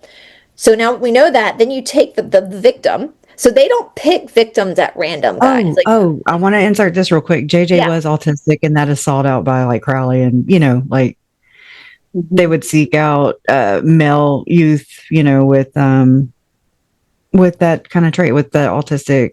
yeah. They Yeah. see magic there. They see it's weird, and for us that don't practice the occult, it's like, what the fuck, it's just, listen, I got enough stress in my life. I don't need to add that. Like tipping Yeah, apart, but I mean, it's like, I think we need to at least hear it. Like I've changed the way I look at things, because I'm like, if I can't even read the stuff or learn about it, then why we can't complain about these things occurring over and over and over again. Yeah. You sit down, you might as well just throw your voice away, because there's no point. Well, there's so much information out there, guys. I've been studying this for like 6 years, and I still find new stuff. And so basically, my opinion, what they do in these rituals is now, when it comes to the blood, I don't want to say the word, but we know that they do like to ingest. I call it Drano. That's a good one, Drano. That's a good, the HR department, they like to use Drano. And I know that like blonde-haired, blue-eyed boys, from my research, give the best Drano. And that's Jody and actually Ruby, Frankie, or something, the kid. Yeah. For some reason, the adrenaline is better with them than I know that black children give the best organs. So that's what they use them for. It's healthier. And this is crazy, guys. You can dig and find this information. It's so fucked up that another human being would look at another human, especially a child, this way. But all I'm saying is they don't pick children at random. Nope. There is a reason why certain children are picked. And it usually has to do with their blood type, anything about them like autism, anything like that they see, like Crowley, like they see as unique, or they can use it, that energy, that light, that spiritual energy. It also has to do with genealogy too. Which I stopped dead in my tracks, because 23, I bought 2 23andMe kits, and then all this stuff was like transpiring, and I was like, oh no, like, oh no, it's like 2020, and I'm researching the cult, and then I still have them. I won't even give them away. I'm just like, what do I do? Do I do it? Do they have did it, Kresha. They have my stuff in their vault anyways? What's going on? Can they stop it? I did this. I did it. I did 20, like before this happened, and my Did I do it? Like, would you do it now? I don't know. Well, nothing's happened to me. I did it. My 5 times great grandmother is Queen Victoria. So my boyfriend was teasing me. They're like, MI6 is going to show up at our front door. You know that, right? Straight up. But nothing's happened. Or the missionaries. You never know. Right. Nothing's happened yet. So I think I'm okay. We do have these here at our house. So but after I found all this stuff out, I was like, fuck. Like, I was like, no. Everything about mine came out expected. Like, I knew everything. I have a lot of Greek. I'm just talking about tracking. You know how they put it in the vault. Absolutely. So I'm like, what I'm saying is, if you already kind of know what your heritage is, you probably don't need to do it. You just told me what I needed to know anyways about the bloodline. So that's really all that matters. That's what it boils down to. And listen, if you have some big person in your bloodline, they're not going to let you know that on 23andMe anyway.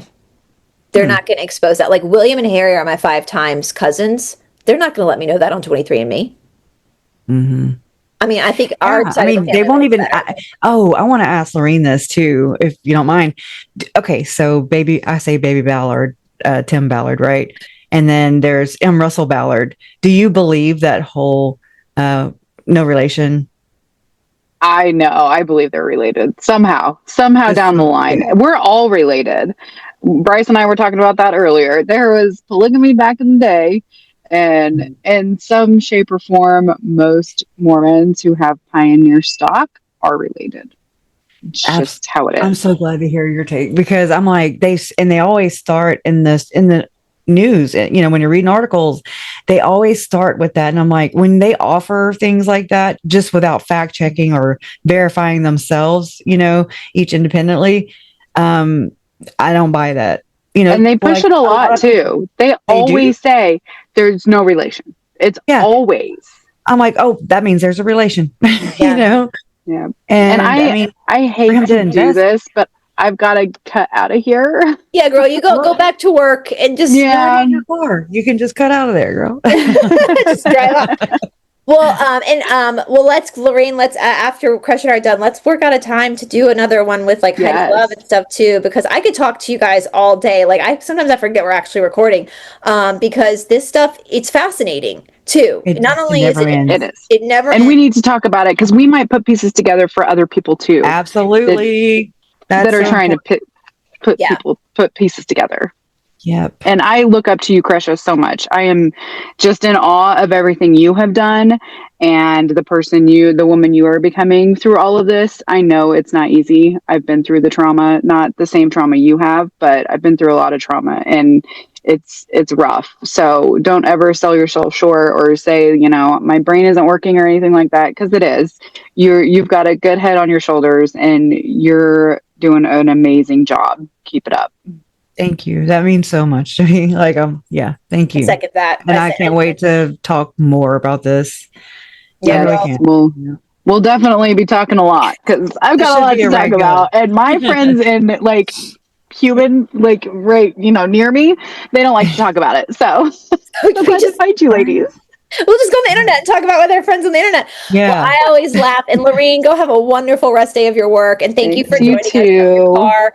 I know Lorraine's heard me say this, Kresha, but I always say, that side, they're all inbred. And so they look funky. But on our side, we're all cute and pretty. So, That's right.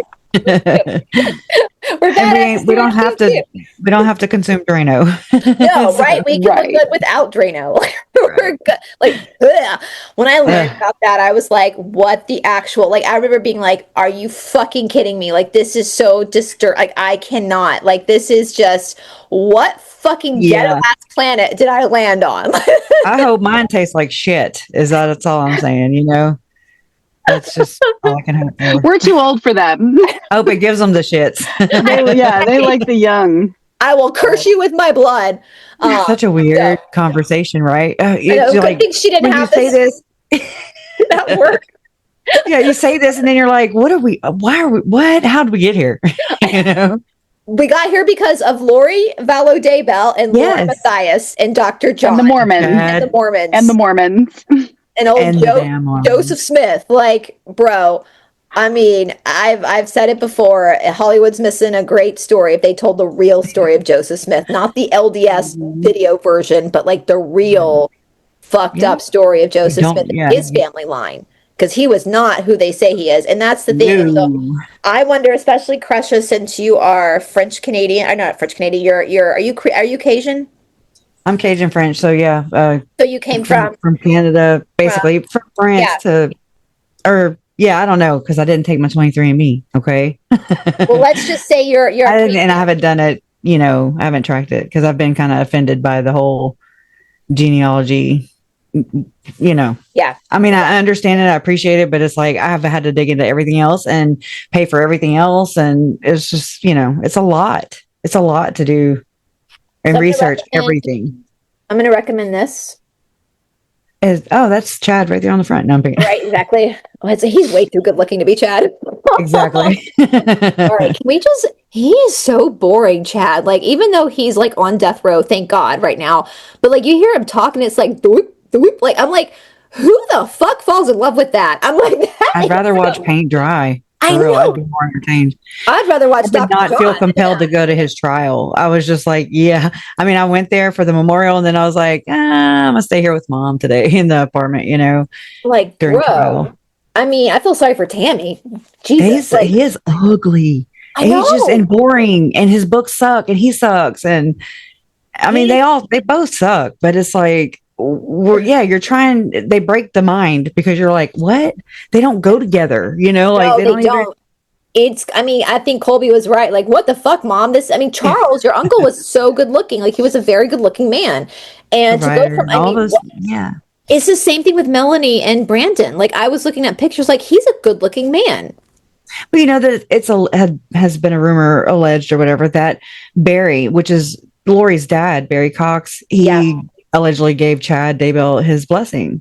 And so knowing that, so I mean, again, this goes into the bloodlines thing Yeah. and I think Lori and her siblings, this is just my opinion on, of course, I'd need them to verify that, but I doubt it. But just with the things that have come out about situations and growing up in that house, and what it's Yeah. been like for them, allegedly, it really seems like, okay, well, what is Barry involved in?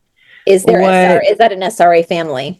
It's already, yeah. Training the children and then breaking their minds, basically. It's the Carr family. So again, you guys, like if you don't know what I'm referring to, son of Sam Carr, David Berkowitz, even though he did participate in some of the Son of Sam, he's the fall guy. There's a whole cult behind it, and it has to do with Sam Carr.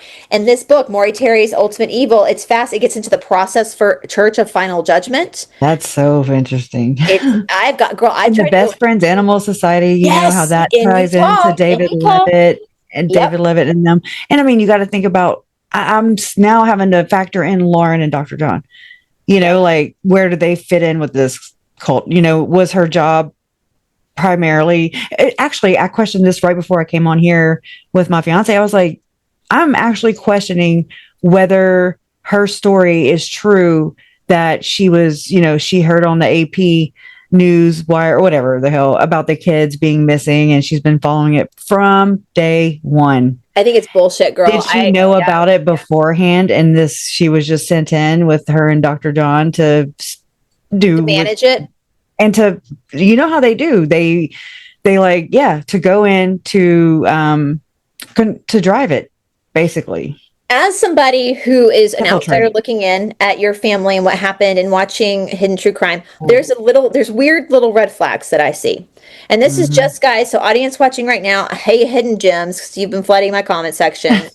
I'm going to start hearting your comments. But they're here for the victims, but they hate me. Just know that. Oh, Kresha, you're just making money off of Lauren. That's all you're doing. You're just jealous. And I'm like, oh my God.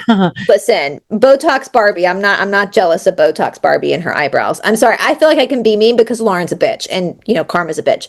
This is as an outsider looking in, Kresha. This is, and I got to get better at listening to my gut, because what I tend to do is I second guess myself and I get mad at myself for being mean. And I realize my gut is usually correct. So when all this happened with your family, this crime, I opened up my YouTube channel during lockdown around the same time that Hidden True Crime. Now, both of our channels are very different because I covered urban legends, got into conspiracies, and I would didn't attach yourself to high profile cases. No, I would talk about cases, but I usually talk about people who I go back because I love history, because I'm a nosy petty bitch, so I like to spy on people. And so what I've been doing for the most part is going back and studying historical things and trying to see patterns from a different perspective. What did we miss with Catherine the Great? Anyway, my favorite story has been Rasputin's missing wiener. That's been one of my favorite stories. But talk about a weird cult. But anyway, so that's what I've been doing. But I would follow Hidden True Crime, and I would go on. I've been on guests on all these other channels, and I brought this case because I was like, hey, to a channel I was a guest on, because I was like, there's something weird about this case. I saw you there. That's when I saw you on there, and I think so. Anyways, I'll tell you more. Or how I ran across you. Well, it kind of got shut down. And I was like, you know what? I'm not a true crime channel. Maybe I should just leave it to people. But there's something fucking weird about this case. I've been studying the occult from way back when. I've studied all these different, Dionysies, Ulysses. There's something weird about this. Anyway, but whatever. Hidden True Crime opens the same time as I do. I see their channel and I'm like, oh, this is interesting, a psychological perspective. They shot up, you guys, in numbers. Now, let's talk about this for a second for people who aren't on YouTube. YouTube, the streets of YouTube can be very dirty. Oh, God. The platform itself is controlling. I think, how is it, Kresha, that their channel got so fucking big so fucking fast? It's called you signed up for the club. You sold your soul. 100%. 100%. Go. And since the mainstream has been, we were driven here via basically the sickness that happened in 2020, which it connected me. The plus side of that was that I was able to watch court appearances and stuff with Lori and Chad being all the way in Idaho, and I'm over here in Louisiana. I was able to be connected in that sense and not have to be there. Yeah. Yeah, exactly. It was it's like telepathy TV, right? Like it's like you can see, exactly. And I think with 2020, I have a lot of conspiracies about that. I don't think we needed to be completely locked down. I think that it backfired on the HR of the world. I think HR didn't realize that people would start to research and figure shit out. But nonetheless, Lauren, their channel got huge. And if you don't believe me, guys, go back to your Google, YouTube, and just type in. I've got screenshots of, because I mean, she pissed me off a long time ago. So I started collecting evidence of just shit talking, like with her and Lori Hellis, the attorney that they added to their trio. I mean, come on, you've got a so-called investigative journalist with Mormon knowledge, but she actually played both sides. Yeah. And then you have Dr. John with all his, again, alleged credentials, his puffed up piece, I will say. Yeah. And that's my opinion. And then you have Lori Hellis, who was, she cornered the whole, the legal aspect of this case. It was a powerful and very much sought out combo. And and if you go and look, guys, there are little tiny channels that were trying to cover this, and we're doing better jobs than these big wigs, but their channels were getting shadow banned. We're not getting noticed. So how is it? And this is what really irked me, Kresha. And I don't know how you and your family feels about this. I thought it was weird that Lauren inserted herself into your family. She strained my relationship with my mom. Like it's triangulation. Yeah. And I saw this happening. I like went to Rexburg with my mom, and, I tried to tell her, but I mean, I didn't have all the words, or I didn't have all the pieces either. I still don't. And, but I'm just like, some really weird stuff's going on. It appears, that she's meddling in Lori's mental health incompetence in there. I had a friend who was an ex-Mormon who left the church too, who had a YouTube channel, and I approached her actually, and we became fast friends, and she was the only person I talked to outside of my fiance, and I mean, I couldn't even tell my parents all this. And that was kind of my, I guess, role, except it was a very shitty one, turned out, because it's like I held it all in, and I was trying to figure it out so that I could tell them or tell whomever. It's my family story. It's the victim's story. It's Tylee, JJ, and Charles's story. I'm not going to speak for Tammy or Joe. They're part of it, but this is very important. Yeah. To document and to, I'm fighting back now. Like it's crazy, because it's like, you see just little twists, and it's not just hidden true crime, guys. And people are going to come. Please don't go after Bryce. Okay. This has nothing to do with her. Girl, it's fine. I've gotten enough trolling. You can come after me all you want. It's fine. It's fine. I just want people to really consider Tylee and JJ. Yeah. And Charles, please, like, just consider how they would be crying out right now for the truth of the matter. I believe that's the only way that they can actually get any kind of justice, 100%. Here now. Like, I don't know. They are victims of SRA.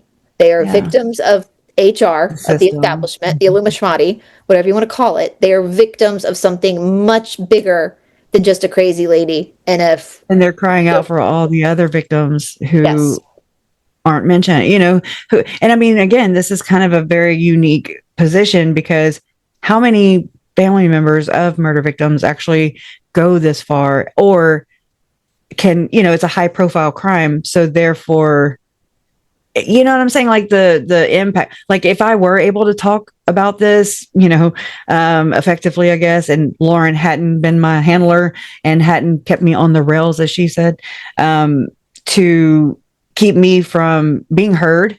Okay. So when I said I felt ignored, I'm like, well, there you go. She made it to where I did not ever become acknowledged. Okay. Unless it benefited her. I would have to send super chats. I would make her acknowledge me. She took a piece of duct tape and put it over your mouth. Yeah. And there you go. That's like JJ. Well, there you I'm go. not comparing myself to JJ, but you know what I'm saying. That just gave me chills, Kresha, because I didn't even think about that. That's the image I got in my head. But that happened to Jody's niece too, Jessie. Yes. So come on, guys. This is not. Listen, you guys, journalists. I know I'm not a journalist, but journalists are supposed to come into a story non-biased, get all the different point of views, and present it.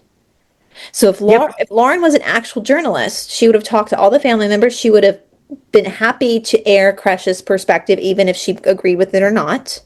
And then she would have moved on. She wouldn't. I started to get offended, and I don't know how to say this because this was my feelings following her on YouTube. She almost started to, it seemed to me as an outsider looking in, I don't know how you felt, but as an outsider looking in, I felt like she was trying to become a part of your family and that she was also a victim in this. Yes. And I was this like, happens a lot. And can I tell you something? And I don't want to offend anybody, and I apologize because it's not their kid's fault. He's innocent too, their child.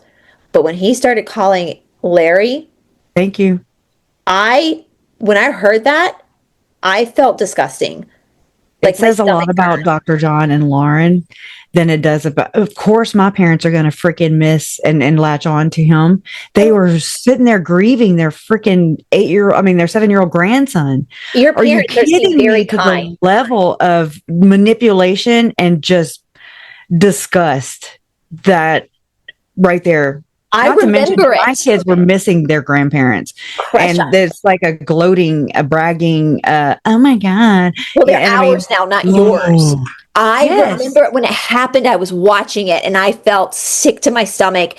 And I thought, are they just socially awkward where they don't understand how there's no That's not their story to tell. Like, shut up. Yeah. And your parents seem so nice that they would have been very kind anyway. They were. And they love people and they love kids. Okay. I mean, that's who they are. And I mean, so again, I don't blame anything on them. I'm just like, that is so depraved right there. Yes. Of Lauren and John. And not just to do it to my parents, but to do that to their child. They're using him as a pawn. I feel sorry for their child. Like he is innocent. He's a little boy. He's innocent. Now, have you seen their new compound? I'm sorry, the hidden. No. What? Yes. That's what I'm saying. This is so important. We talk about all of this because it's all one and of the same.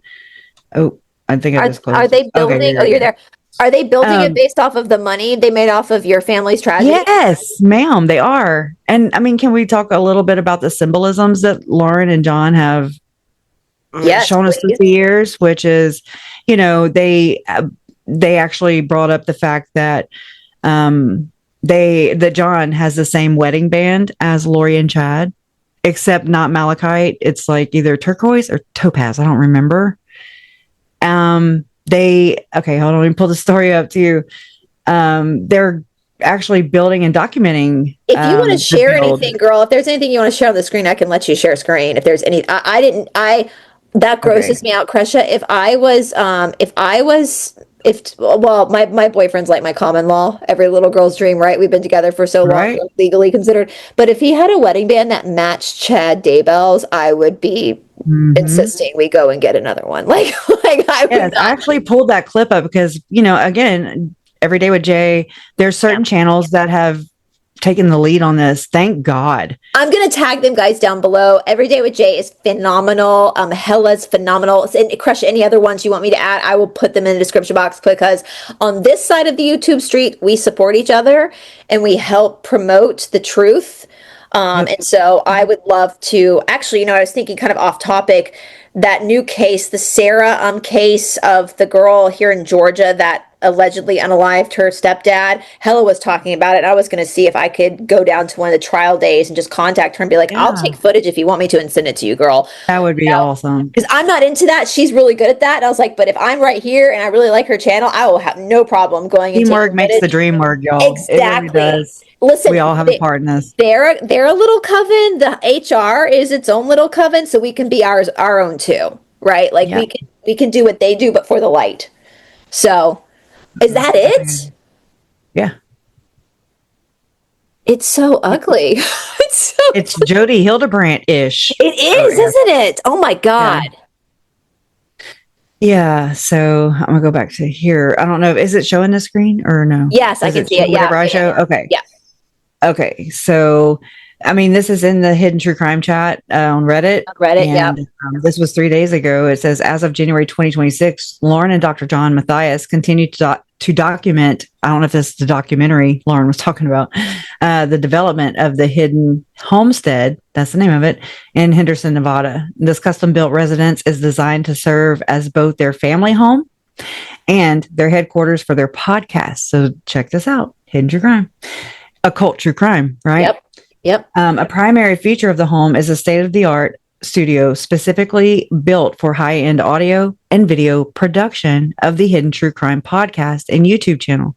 Now, I want to say this because if you've been keeping up with Excited Utterances, exposés, we'll say, I mean, there was one where it was about Megan and Lauren and like Summer Shiflett, Lori's sister, text messages between the two or between Lauren and God knows who, right? Yeah.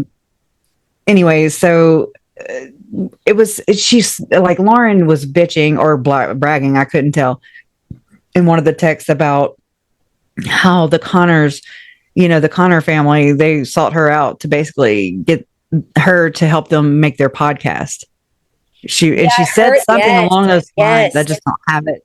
It's a lot of stuff to keep up with. First off, all this, and then I have all Lauren and John stuff to now do. It's like, oh my God.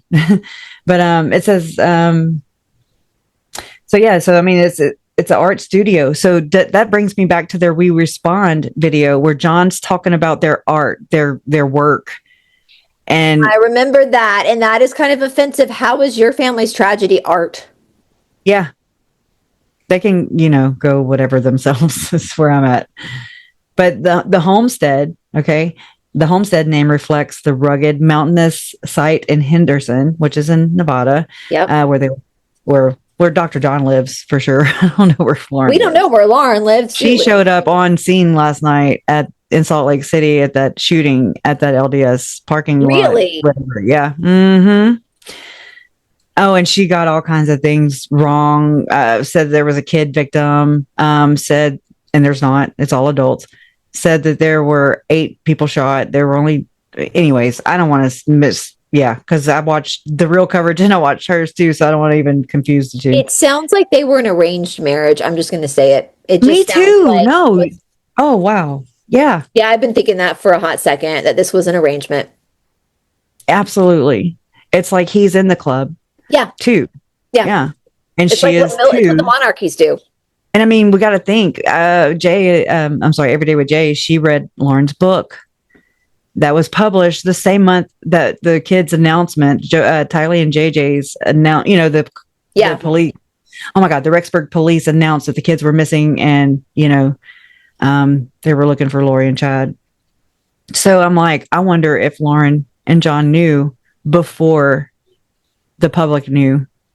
I'm sure, because at this point, in my opinion, you come at me, Gems, all you want, but this is my opinion. Right now, we still do have freedom of speech in this country, and so I'm going to use it. We'll see how long that lasts. But yeah, but like, listen, this is the math ain't mathin'. This is not normal. What would you do if it were your family? Exactly. And honestly, sit with that for 24 hours. If you had some random journalist, YouTube journalist, injecting herself into your family, pushing you away from your parents, making at the most horrible time ever. Believe you were crazy, like, and then going on YouTube, acting like they're part of the family, having their kid call your parents by their pet names that your kids, the grandkids, call them. That's sacred. A bond between a grandparent and a grandchild is a sacred bond. And to have and I feel sorry for their kid. I think he's a pawn, and it's not his fault. Yes. But it's gross. It's gross. And even when Dr. John said to Colby, I want to adopt, that pissed me off. Yes. I'm glad Colby finally said something, because I don't know Colby, but I was like, that's fucking rude, John. Like, you shouldn't have had to say nothing. This is not normal. I'm learning, right? Yeah. I don't have any other experiences to compare this to, but it's not normal. this is not normal. You think Keith Morrison So from Dateline whenever is going around? Megan, yeah, whenever Megan Connor said, I wonder if Kay and Kresha are offended by or feel exploited by, and she named Dateline, 48 Hours, Justin Lum, Nadine. And I was like, none of those people contacted, targeted, infiltrated, and did what they are doing to my family. Exactly. I mean, it's gross. You knew what you were getting with Dateline. You knew what you were getting with all these other news outlets. They weren't going to inject. They were going to interview you for the story. They were going to wrap it up, show it, and be done. Or are they leaving it up to Lauren to be the insider? Because I think they networks are networking. Yeah. And so I just don't put any stock in anybody. Oh, that's right. Because Lauren and John, they got their way onto that Sins of Our Mothers Netflix documentary, didn't they? Everyone. And my source actually told me that they felt they were also, how do I say that? Denied opportunity to appear on certain shows. Yeah. Jesus Christ. They need to be exposed. Yeah. It's crazy. So, I mean, that's what I'm saying. The level of holy crap, infiltration is the best word I can say. Infiltration and inversion completely. And it's like they continue the sacrifice of that's what handlers do. That's what handlers do. You know, you see it in Hollywood. You see it with the people who've been Clockwork Orange mind messed with, and they have the people standing by that are like, this is my opinion. I told Lorene this, and we'll talk about in further Visions of Glory. I think that Tom Harrison was also MK, messed with. And that's because in this book, it says that his doctors tell him that he didn't actually die. He didn't flatline. So he didn't have a near-death experience. So I believe he saw these visions, but were these visions? I think they were part of a programming where they say a word or they say something and it flips the mind. And even though I think Tom Harrison, my opinion, was brought up in this cult, your family wasn't, but I think Lauren, my opinion, because we know Lauren's family's sketchy too. Old Pacey Pace. Rico. They like Rico. Yeah, they're a little interesting, those Johnsons. I think Lauren is very skilled in how to, and you see it the way she talks in some of these recordings where she's like, coercive control. Yeah. Same thing with Lori too. I've picked up on all these nuances. Trust me. I call them code phrases, code words, or end time programming. 100%. If Chad and Julie Rowe were actually meeting with Tom Harrison in his Salt Lake City office, where he was teaching them how to portal meaning remote view. Okay. That's the gift that Lori thought she had. And that's why Charles, my uncle, had to go. He was blocking her gift to astral travel. And here's Chad meeting with Tom Harrison, Visions of Glory. Okay. And so then the murders happen. You cannot. And I mean, I've tracked down, like I was saying earlier, and I didn't get to finish the transcript that was included in one of the Tim Ballard lawsuits against him, federal lawsuit. There was an excerpt, and after I'd gone and learned a little more about MK training technique or whatever, it really struck me the last time that I've run across it. And I was like, oh God, let me take this. Let me run it in my chat GPT. Let me just see what, I don't know, it can tell me. And so I asked my chat GPT, I was like, okay, does this resemble any kind of, MK technique training or what session? What is this basically? And oh my God, yes. And it ties to the freedom thing. Freedom being Charlie Kirk, freedom being Julie Rowe, freedom. We're talking about Lori. These are end time program. This is Program to Kill. I believe you. Like, this is what they do. This is why Britney Spears has meltdowns on TikTok and Instagram. This is why I think Lauren's face was crazy looking. This is why Tim Ballard's face was crazy looking. I'm like, their programming's breaking down, or maybe they needed some more Drano. I don't really know. Like Lauren, I think it was Jay or Hella that played a podcast from her like 10 years ago or something. Yeah. I found that. She is a actually. full-on fucking Mormon, y'all. Don't kid yourself. She said it in Mormon Stories in the one she did in July. She said it. She's a true believing Mormon. And Mormonism, I'm sorry, I don't want to offend people, but it's in the title. It is a death cult. Latter-day Saints. You know why? Apocalyptic. Here, I'm going to blow your mind. You want me to blow your mind a little bit? Yes. So this is them documenting multi-million-dollar home community in Henderson breaks ground. I mean, this isn't, but John is documenting. Just listen. Construction has started on 51 multi-million-dollar homes in Henderson's affluent. I don't know how to say that word. It's like Askaya. I don't know. Development on the edge of Las Vegas Valley. Blue Heron, I guess, is the architect. That's interesting, right? Architect. Yeah. Designer behind the Canyon project. Many of the stacked flat style homes will have 2 separate residences in them. Well, that'll work out for them, I think. Right. One on top of the other. Each residence will feature 3 to 4 bedrooms. Listing price starts at $2.9 million. And according to a forensic accountant, right, who had kind of ran possible numbers based off of YouTube earnings and things like that for Lauren and John, and how the figure came up to $2.3 million per year. Yes. It's the potential, but it could be up to 3 to 6 times more than that. So just I frankly think they're being paid by the LDS church too. So oh yeah, they do that. They do that now. So I mean, it's we've learned more about that. So I mean, listing prices start at 2.9 million and construction is expected to be completed by the second quarter of 2025. Well, and it says, quote, there are 31 structures and every structure has either 1 or 2 residences in it, unquote, said Sam Brown, the development lead for Askaya. I'm going to just say Askaya, okay? Quote, but it was important they operate and feel and look like single family homes. And it says homes will range from 3.391 to 4. Oh, I'm sorry. I thought it was freaking numbers. Okay. So from 33. Oh, that's interesting. 3,300 to 4,407 square feet in a lock and leave style community, he said. A homeowners association will take care of the amenities and landscaping for each residence. I wonder if brothers and dad have anything to do with this too.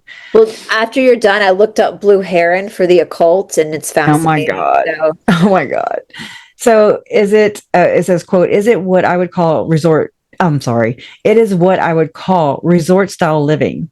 It's great for a person's primary residence, but also great for a secondary residence, unquote, says Brown said, quote. And so when we say lock and leave, what we mean is that you can lock and leave for a period of time and come back and everything is just as you left it, unquote. I mean, okay, anyways.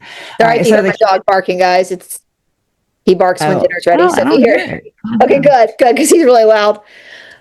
This is Jody crazy. Hildebrand. This is literally what Jody. Yeah. And y'all, I remember documenting or, following people that were documenting kind of like what's happening now with Lauren. She exposed herself and we're digging in because we found some things that aren't at all what we've been told. Oh, there's 144. I see it. That's where we're going. Okay, hold on. Well, let's just skip on down to there. So it just talks about the property. 40 homes have been built and another 45 are under construction. So last year, Askaya sold 144 million worth of homes, which is a 50% increase from the year before.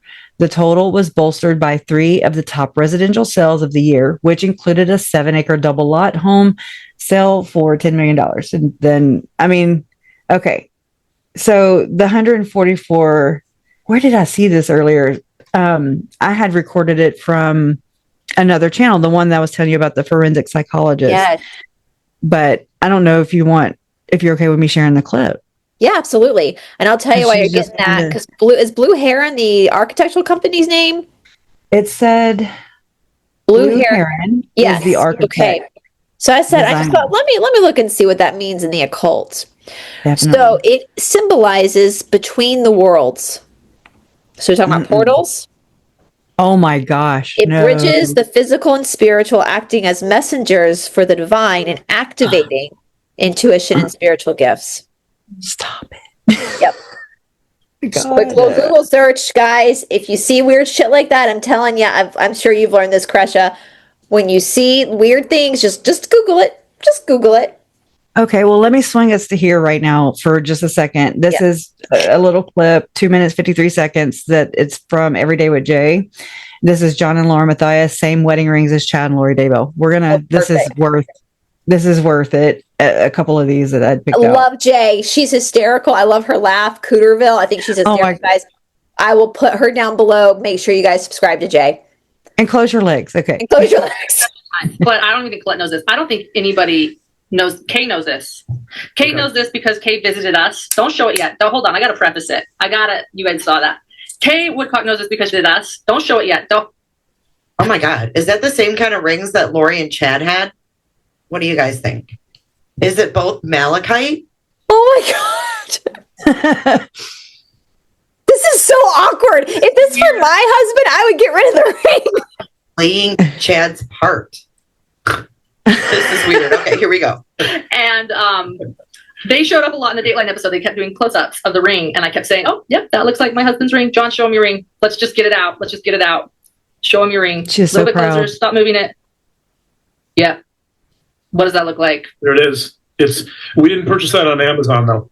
Yeah, it gets crazy. We did not purchase it on Amazon, and it's not malachite. It is turquoise, and it was purchased. Right. It was, yeah. It's real So turquoise. every time you guys talk about their ugly wedding rings, just know what we're doing. In plain sight. We were made to cover this case because of the wedding Show ring. Kay when she was here. She's like, "Oh dear, yeah, that." She's talking about my mom. Kay's a smart cookie. Kay's like, oh dear, that's fucking weird. Yeah, that does look. He's like, I'm uncomfortable. We may have to get Liz on the case here to figure out if there's a connection. Liz? Oh, yeah. You know, turquoise is used in witchcraft as well. Awesome. I wouldn't expect anything different at this point. Yeah. Okay. You just keep it coming. When I studied the Navajos with skinwalkers, turquoise was used a lot with skinwalkers, and which is Skinwalker owned by Ranch. the Mormons, right? Yep. So just so you guys know, nothing is a coincidence. It wasn't because they like the color blue. I promise you that. Yeah, somebody had speculated Brandon Hobbs if he was. I don't know. I don't know enough about that to explore it, but I will. Okay. Why would Liz find out any connection? What does that mean? Who the fuck is Liz? So giddy. She's like, "Oh dear, yeah, that does look like it." We may have to get Liz on the case here to figure out if there's a connection. Well, do you guys think that's bad? Do I have our wedding? I think I have our wedding certificate in this room. Check. Not only that, again, I thought Shane was the Dateline person. I thought it was Liz Johnson. married before this case happened. We eloped, and we found an officiator online. So listen to this. We found an officiator and 2 witnesses. That's all we had with us. Our witness was named, are you ready for this? Alex Cox. And the woman that married us. Shut the fuck up. Stop. What? Oh, Okay, Jay's having the same reaction I'm in. What? Yeah. What? We all did. Okay. I mean, I don't know if because I watched everything I had to, right? I mean, I made myself watch no matter what, because I'm keeping, checking to see how they're telling the story. And anyway, so it gets better. Hold on. There's more. I'd like to see that certificate, ma'am. I feel like you're lying. He's way over here. Okay. Let's see if we can get this to play. This was named Janice. What? Janice. Come on, these got to be tall tales. No, like Janice Cox, Alex Cox. We got the wedding ring similarity, but John says that it was a hand-me-down or passed down from his mother. So, okay. Come on, you don't get this. Kresha. Yeah, it's bad.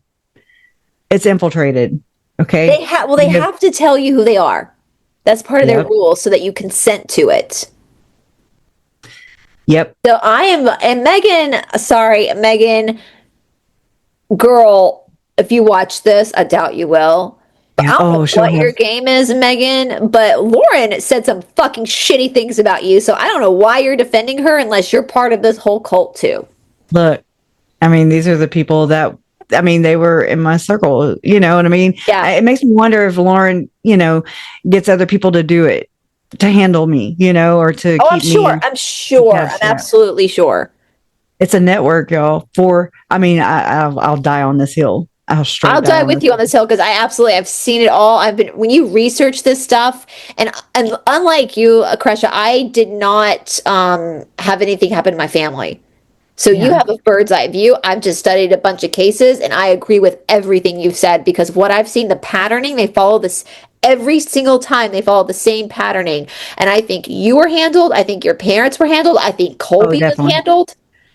And they came in like trauma vultures, as Jay says, that's what they are. When you are in a time of trauma, your brain is not firing the way it would under a normal situation. And we all know what trauma does to the brain. So it's not That's your how they fault. get us to do things that we would normally do or say, or, Yes, that's how they get us to sign our rights over and let them be our slave owners. I mean, Tim Ballard and M. Russell Ballard actually had a for-profit LLC called Slave Stealers. And I shit you not. Yeah. Oh, God.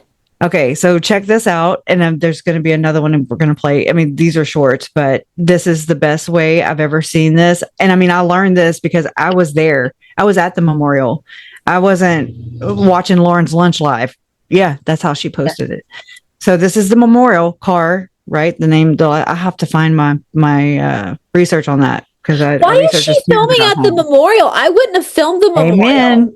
There you go. You're already catching on, right? Nothing is by mistake. In this video, I'm going to walk you through a clip that Lauren Matthias took at the memorial for JJ and Tylee. That is JJ Vallow and Tylee Ryan. Now, there's more going on here than what we saw in my live stream earlier, than her just, bum rushing up on Kay. I think that she saw Kay come into the room and targeted her on purpose. Let's walk through the video together. This is Lauren filming. Your mom looks shocked. First, you're going to see Lauren walk into this room where the memorials are set up with all of the mementos of JJ and Tylee. And I'm going to show you the exact moment where I think she spots Kay Woodcock in the room. Oh, and I just met a hidden gem here, everyone. I'm keeping your privacy, but yeah, I'll come say hi. Caw. She spotted Kay Woodcock. Trauma. Now watch what she does next. Kim, I just met Kim.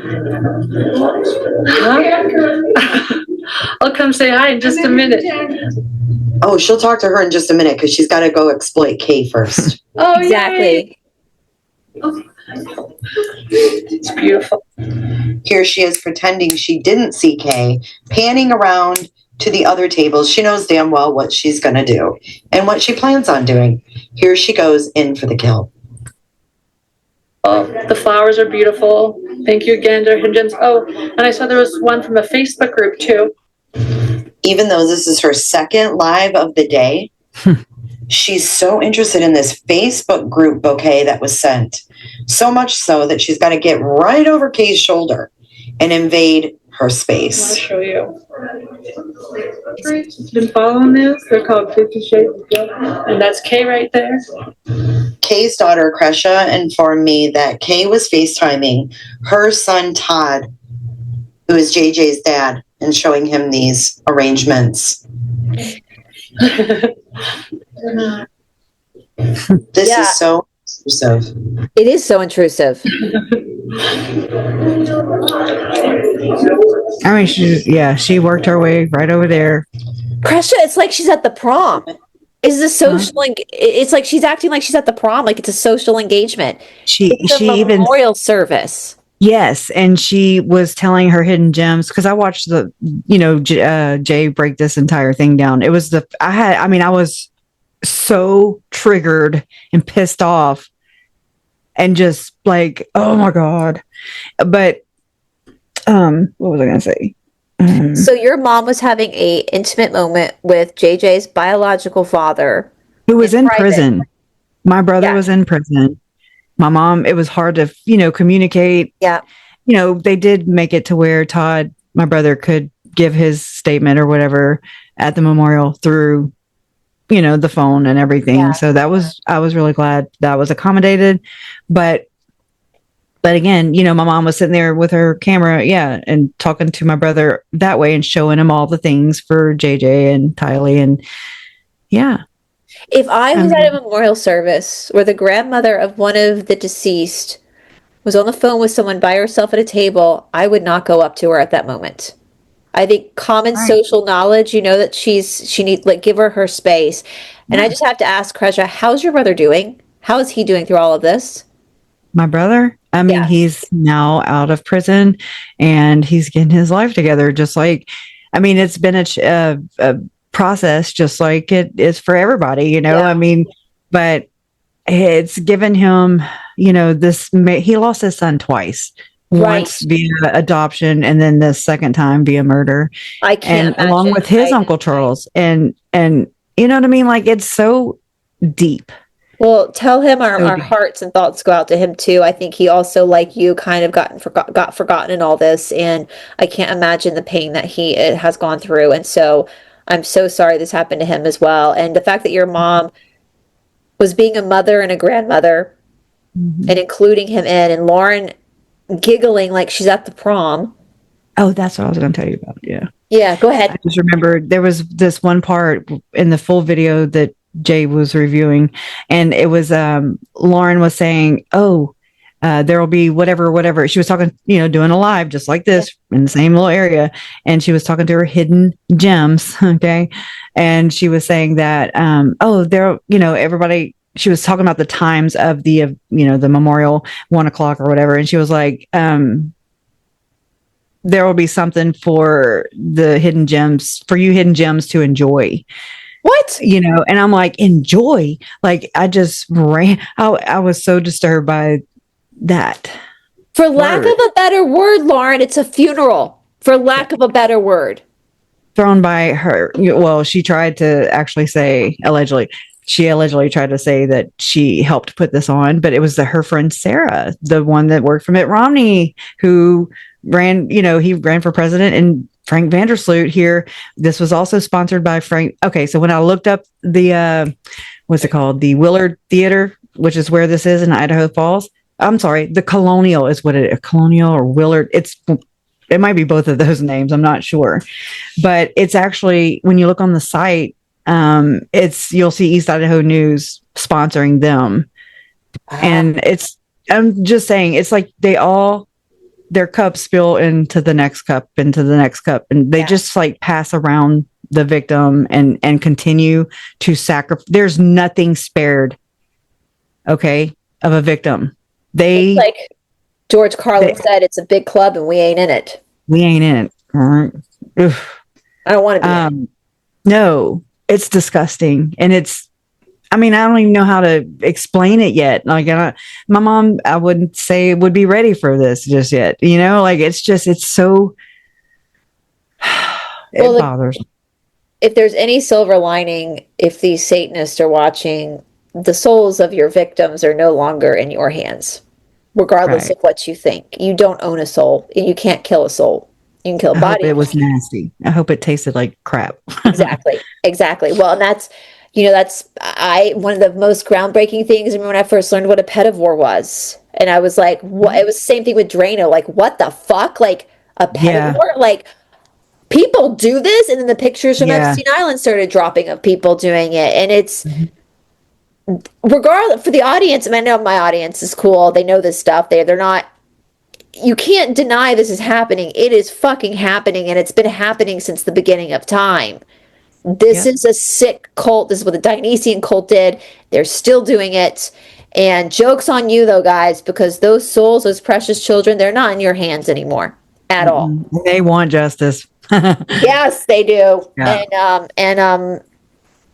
Listen, I obviously didn't know JJ. JJ is a month older than my oldest nephew, Charlie. He was born on October 27th of... His name is Charlie. That's so cute. Yeah, 2012. So when I look at Charlie, like, that's how old JJ would be now if I looked at my nephew, Charlie. And JJ was just a baby, let's be honest, at his age. He was a baby when this happened to him. Tylee, girl, I hope you fought to the better end, because what I've learned about Tylee... She was a solid person, and she seemed to have her own opinions, and she seemed to know what was going on, and she seemed to voice that. And God rest her soul. It's just, oh, I have chills everywhere. So that's confirming, you know. Yeah, she's a fierce one. And I feel sad. Like who could what would JJ and Tylee be like right now if they were still here on this planet, because they were two very precious souls. And imagine what they're doing in spirit. You know, like that's what I look at too, the impact and how this case and their stories, the true ones, you know, which I don't know, but I don't ever force a narrative, you know, I just keep following the evidence, all the evidence. I don't wall anything off because that's dumb. Yeah. First off, you're doing the difficult research. I'm doing the damn difficult research. Well, I said once that, because JJ obviously went last, and I said, and I don't want to offend you or anybody, but I said, you know, if there's some peace, I'm glad he had to go last, because I'm hoping that when he passed, the first faces that he saw were Tylee and Charles. Yeah. That's a good way to put it. That makes me emotional, but I don't want to offend anybody. It's bad. I mean, people, it's like, it's the most horrible, egregious thing you can imagine, is just the crimes against children, period. End of story. And I mean, just the betrayal part of it, you know, that's your mother. She's supposed to be the one. Yeah. I mean, she had Lori had extra responsibility in my mind. Like, to me, she's even more disgusting and evil or whatever, guilty. Absolutely. Because she had that responsibility as a mother to keep her children out of harm's way, and she was offering them up. I can't, like, it is so unbelievably, as a woman who doesn't have children, like I said, if I saw a child screaming on the streets right now, I would run. My instinct would be to run to that child. Right. And I think we all do that, right? Yeah. I mean, well, most of us, besides this cult, you know, I've even said that when my nephew Charlie was born, that my first nephew, I have two nephews, two nieces now, and I held Charlie for the first time in the hospital. I know it sounds cheesy, but I remember having that moment of like, oh, this is what unconditional love feels like. I remember looking at this little wrinkly, all babies look like Winston Churchill, like looking at him and being like, I would literally give my life, and I wouldn't even think about it in a heartbeat to protect this child. Same. And I still feel the same way. You do? I mean, that's how I feel after, you know, he's gone. Like, I don't have any other nieces or nephews. I have step nieces and nephews, but I mean, this is my brother's baby. Like, my brother's baby. And then that, you know, those roles changed whenever he was adopted. I didn't really know what my place was, you know. I didn't have a talk with them and say, hey, can I still be his aunt? You know? Right. So it was just like, I didn't want to disrespect or confuse or anything. So, but I mean, I also wasn't around them a lot. Because I didn't like airplanes or traveling, and you know, I had another uncle die in a plane crash. So now, I mean, it took them being murdered really for me to get the hell over myself. I'm like, come on, you got this. It's, you know, this little thing is going to stand between you and showing up there in Rexburg or wherever to represent, you know, like, so I got over that. I got past that is what I'm saying. You are the aunt right now, Kresha. Like, you are showing your love for your nephew, and I'm going to just call, even though Tylee is like your step cousin, I'm going to call her your niece too. Like, you are showing that familiar love, and as aunts and uncles, we are protectors as well, and you are fighting for them in ways that any aunt, and I just, you know, I hope that, I don't want to ever be in your shoes, no offense, but I would want to do the same thing. I can't imagine the pain of that. I can't imagine. And so I think that those children are with you and cheering you on. I think Charles is probably so proud of you. And since JJ went last, that's the only piece, is that once he left his body, I think Tylee and Charles were right there. So he felt peace. I picture like Joe and Tammy, they're all together. Like those five are together. Like, it's comforting too. I mean, whatever. And bless Tammy's heart. Like, can we talk about the fact that she had no idea that there were kids in her backyard, and then she like, can you even imagine? Screwed. Like, I feel so sorry for her. I wonder, and I mean, I hate to do this, but I mean, I wonder things about the adults in this, even the victims. Okay, there's no perfect victim. I get it, but it's like, I wonder if my uncle was involved in Freemason, not that nobody deserves to be murdered, period, in a story. So don't, please. Okay. But Tammy took the same course as Julie Rowe, Zalima, and Chad, which was emotion code, body code. Dr. Bradley Nelson, who's a Mormon. And I mean, this part of that, Tony Robbins actually wrote a long foreword in Dr. Bradley Nelson's book, which is interesting. He would never put those two together. Oh my. Okay, I have a story to tell you. I don't know. So my friend Tamara, who is an Australian astrologist, she comes on my channel. That's Tammy's name too, Tamara. Yeah. She's in her 70s now. She big in Hollywood, but lives in Australia, and she figured things out pretty quickly about Hollywood. And they offered her the same contract that they offered Tony Robinson, and she looked at it, and they had changed it, and she refused to sign it, and they basically ex-nate her for refusing to sign it. Blackballed or whatever they say, blacklisted. But she picked up on it, and so. But what I'm saying, guys, is they get you to sign your soul over with these contracts, with these licenses. And she was smart enough. She took the contract. She looked over it, but then she went back and she looked over it again and saw they had changed some things. And that was that. She went back to Australia. I think they use them also for documentaries like this. You have to sign a NDA or whatever, a waive, so you don't talk about the case. Well, isn't that exactly what you want to do? Like, when I'm going through this, I want to talk about it. That's why I have my channel. Oh, that's such a good point. So I've done one documentary. It's not out yet. It'll be out at the end of the summer about the son of Sam. Oh, wow. I'm so there. I mean, I haven't it's not anything nobody knows. But people need to know however way you can reach them and plant the seed. Yes. But and I talked a lot about Aleister Crowley, the process church, a lot of the stuff behind the scenes. And I did sign an NDA, but it's stuff I haven't already talked about on my channel. That's why that's why I was on it, That's stuff, that's how, they didn't just find me out of nowhere. And, but I did sign an NDA, but the difference is this case happened before I was born versus your case. Yeah. It's happening in real time. It's different. I wonder how many people have, found themselves on this side of murder crimes, Not many, girl. You're in a small club, but then to actually, this has happened before is what I'm saying. This has happened in all high profile cases, had to have it. And so I think these are really good. It's kind of like we're the guinea pig in a sense, because I don't know why I chose this path. I just was wanting to know where Chad and Lori's beliefs differed from their church. What made them a cult, not their church? What? And I mean, everything aligned, everything except for the word zombie. And I mean, that's just pop culture, blah, blah, blah, Yeah. I mean, you can feel that in with, oh my God, my names. I start getting tongue tied over them. Gypsy Rose, with the cockroach thing, or Tim Ballard using lukewarm as you're not as Christian as me, Scientologists using SP. There you go.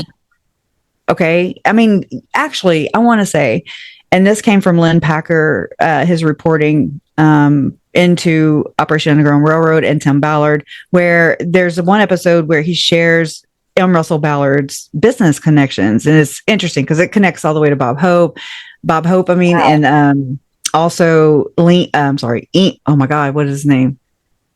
Oh my God, Art Linkletter. Kids say the funniest thing or the darndest things, I think, was his. So I mean, it goes to Disney. It goes to some interesting companies that he got fined for by the SEC as well. That might, I don't know. There's one name that's sticking out to me with Lauren's brother stuff, which is the Gravity. And I want to say I saw that name or something similar to that with M. Russell Ballard's business dealings. But one of the things, or contraptions, I'll call it, that M. Russell Ballard financed, back in the day, was the e-meter, which is what's, basically, That's Scientology, yeah. Yes. Okay, so they use that to measure if you have a body thetan or whatever. But then over here in Mormonism, it was to test the body code, and you know what I'm saying, like the energy healing. It plays into this area where it would test the person's impurities. So if you just ride the theory a little bit longer, then you can get to, if you have too many impurities, then that would make you impure or evil or dark or a zombie, possessed, 100. whatever you want to put there. It's the same freaking thing. Okay, there are 2 Sergei Monast documents that I'm going to recommend to you. Okay. One is The World Government of the Antichrist. You can find it on Amazon. And it's, again, Sergei Monast, guys, I go through all this stuff, but it's on Substack because it can't be on YouTube. You'll see why when you look through it. But this one is very interesting because it goes through the history of like the Rothschilds, and it gets into Albert Pike. And like Oswald Wirth, and like the unfolding of this plan. And it's got everything about the different degrees of like Freemasonry, all that kind of stuff. This one, though, the glory is like the 3 degrees of glory, which are the 3 degrees of heaven. Yeah. Okay, Yep. Go ahead. But this one, I keep going back to it because everything we think, and a lot of times in these like visions of glory, it's Project Bluebeam. In fact, I was saying, because a lot of what they're talking about with portals is like this is like channeling. So he writes, this is from the podcasting, live streaming, or broadcasting. Look at Lauren being in mass communications or whatever, PR, spinning the narrative. I'm telling you. So, and he said this in 1994 before there was any YouTube, because he was taken out in 1996. Of course he was. He says, anyone investigating so-called channeling phenomenon right now would be wise to take this area of research into consideration. It will be noted that those who think of themselves as channelers, like portals, that kind of stuff, has escalated rapidly since this type of research was conducted. It is uncanny how similar their messages are, despite which entity they claim to be their source of divine guidance. It would suggest any individual considering the credibility of channeled information should be discerning and critically evaluate where the messages they are receiving originates, and if the messages are specifically beneficial to the New World Order. And it goes into all the different elements of Bluebeam. It's not just like holograms in the sky. Wow. And I think that's what a lot of this is. It's upon us. Yeah.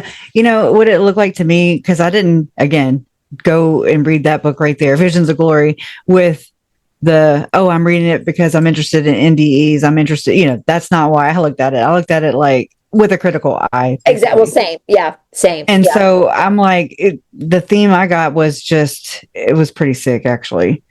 Because I don't know how remote viewing, looks to Chad, or to do it the way they do it, like it's got to be nefarious, right? That's the way they spin things, right? It's all about an intent. I would think. I don't know. I'm kind of asking. I have a friend who's a remote viewer. Right. She's good. She's called the Cryptid Huntress. She's hysterical. Yes. She's hunting all the time. Lori had suggested that before you signed on. I can contact her for you, Kresha, if you want to talk to her. I would love that, because I think things are intimidating and nefarious, right? Until you kind of understand, like the New World Order thing. I mean, I was just like, no freaking way. No way did my aunt's murders, little Mormon lady, how did that turn into a global conspiracy that's like, it's in the act? Like it's happening. Yep. It blows my mind. Like I can't even wrap my mind around that, much less explain it. I'm like, what? This is so crazy. Well, Jessica is very familiar with the HR department, and she's actually helped locate bodies before. Well, I wanted to tell you that too. And in Chad's trial, at the very end of it, John Pryor had called the special agent Doug Hart. So he was over the FBI. And he asked Doug Hart about hiring a woman named Alison Dubois. Oh yes, okay. I want to go back and show exactly. Yes, okay. Alison and I'm Dubois. like, oh my god! And so I think that's what Tom Harrison could have been teaching, because I mean, it was about portaling, right? I remember hearing that in the very beginning. And I mean, so many times I've laughed about portal or, saying the word and like, oh, it's portals, I'm stuck in the portal. Yeah. Anyways. Yeah. And I mean, listen, Chad can get stuck in a portal and not come back for all I care. Right. Bye. Cut the silver cord. Bye, girl. I will definitely. So Jessica is very familiar with all this stuff. And so we can even do a show if you want, or I can connect you guys private. Yeah. Nothing private. It needs to be aired out. Like it needs to be talked about. So what she typically does, she asks for, and I'll just tell you guys because this is how it works with remote viewing. She asks for a target location. So, and I can't remember how many I think she asked for like 4, it's like 4 numbers or 8 numbers, 2 sets of 4. And basically what you do is you think of it. So let's say we want to remote view, what is Tom Harrison teaching people? Like that's what we want to know. Oh. Think of that. And the first 8 numbers that come to you, you write it down and you send it to her. That's all you send to her. And then she takes those numbers and she remote views it and she starts writing. Like she remote views and she writes down things, what she's seeing, what she's hearing. And so when you get it back, like I had her do it for some Son of Sam stuff a long time ago. I didn't tell her if there really was a cult in Untermeyer Park. And it was uncanny what she picked up on. Wow. The Maura Murray case, she picked up on, I had her do that publicly and she was contacted by a family. Some of y'all's things too. I don't remember. Jessica cracks me up. She's she's from the South too, just like we are. And she goes out with all these men to Bigfoot hunt, and she's got her red lipstick on. That's awesome. I mean, I've hunted before. I get it. She's just got her red lipstick on, and all these men, and she talks about how she sleeps in a tent by herself, and all the men sleep together because they're scared. But she's like, I'm like, of course you are. Right. Don't mess with that Southern woman. As Lauren and Dr. John are learning from Kresha, you don't fuck with Southern women. Southern women will bless your hearts. Bless your heart. And listen, Dr. John, you're looking mighty healthy these days.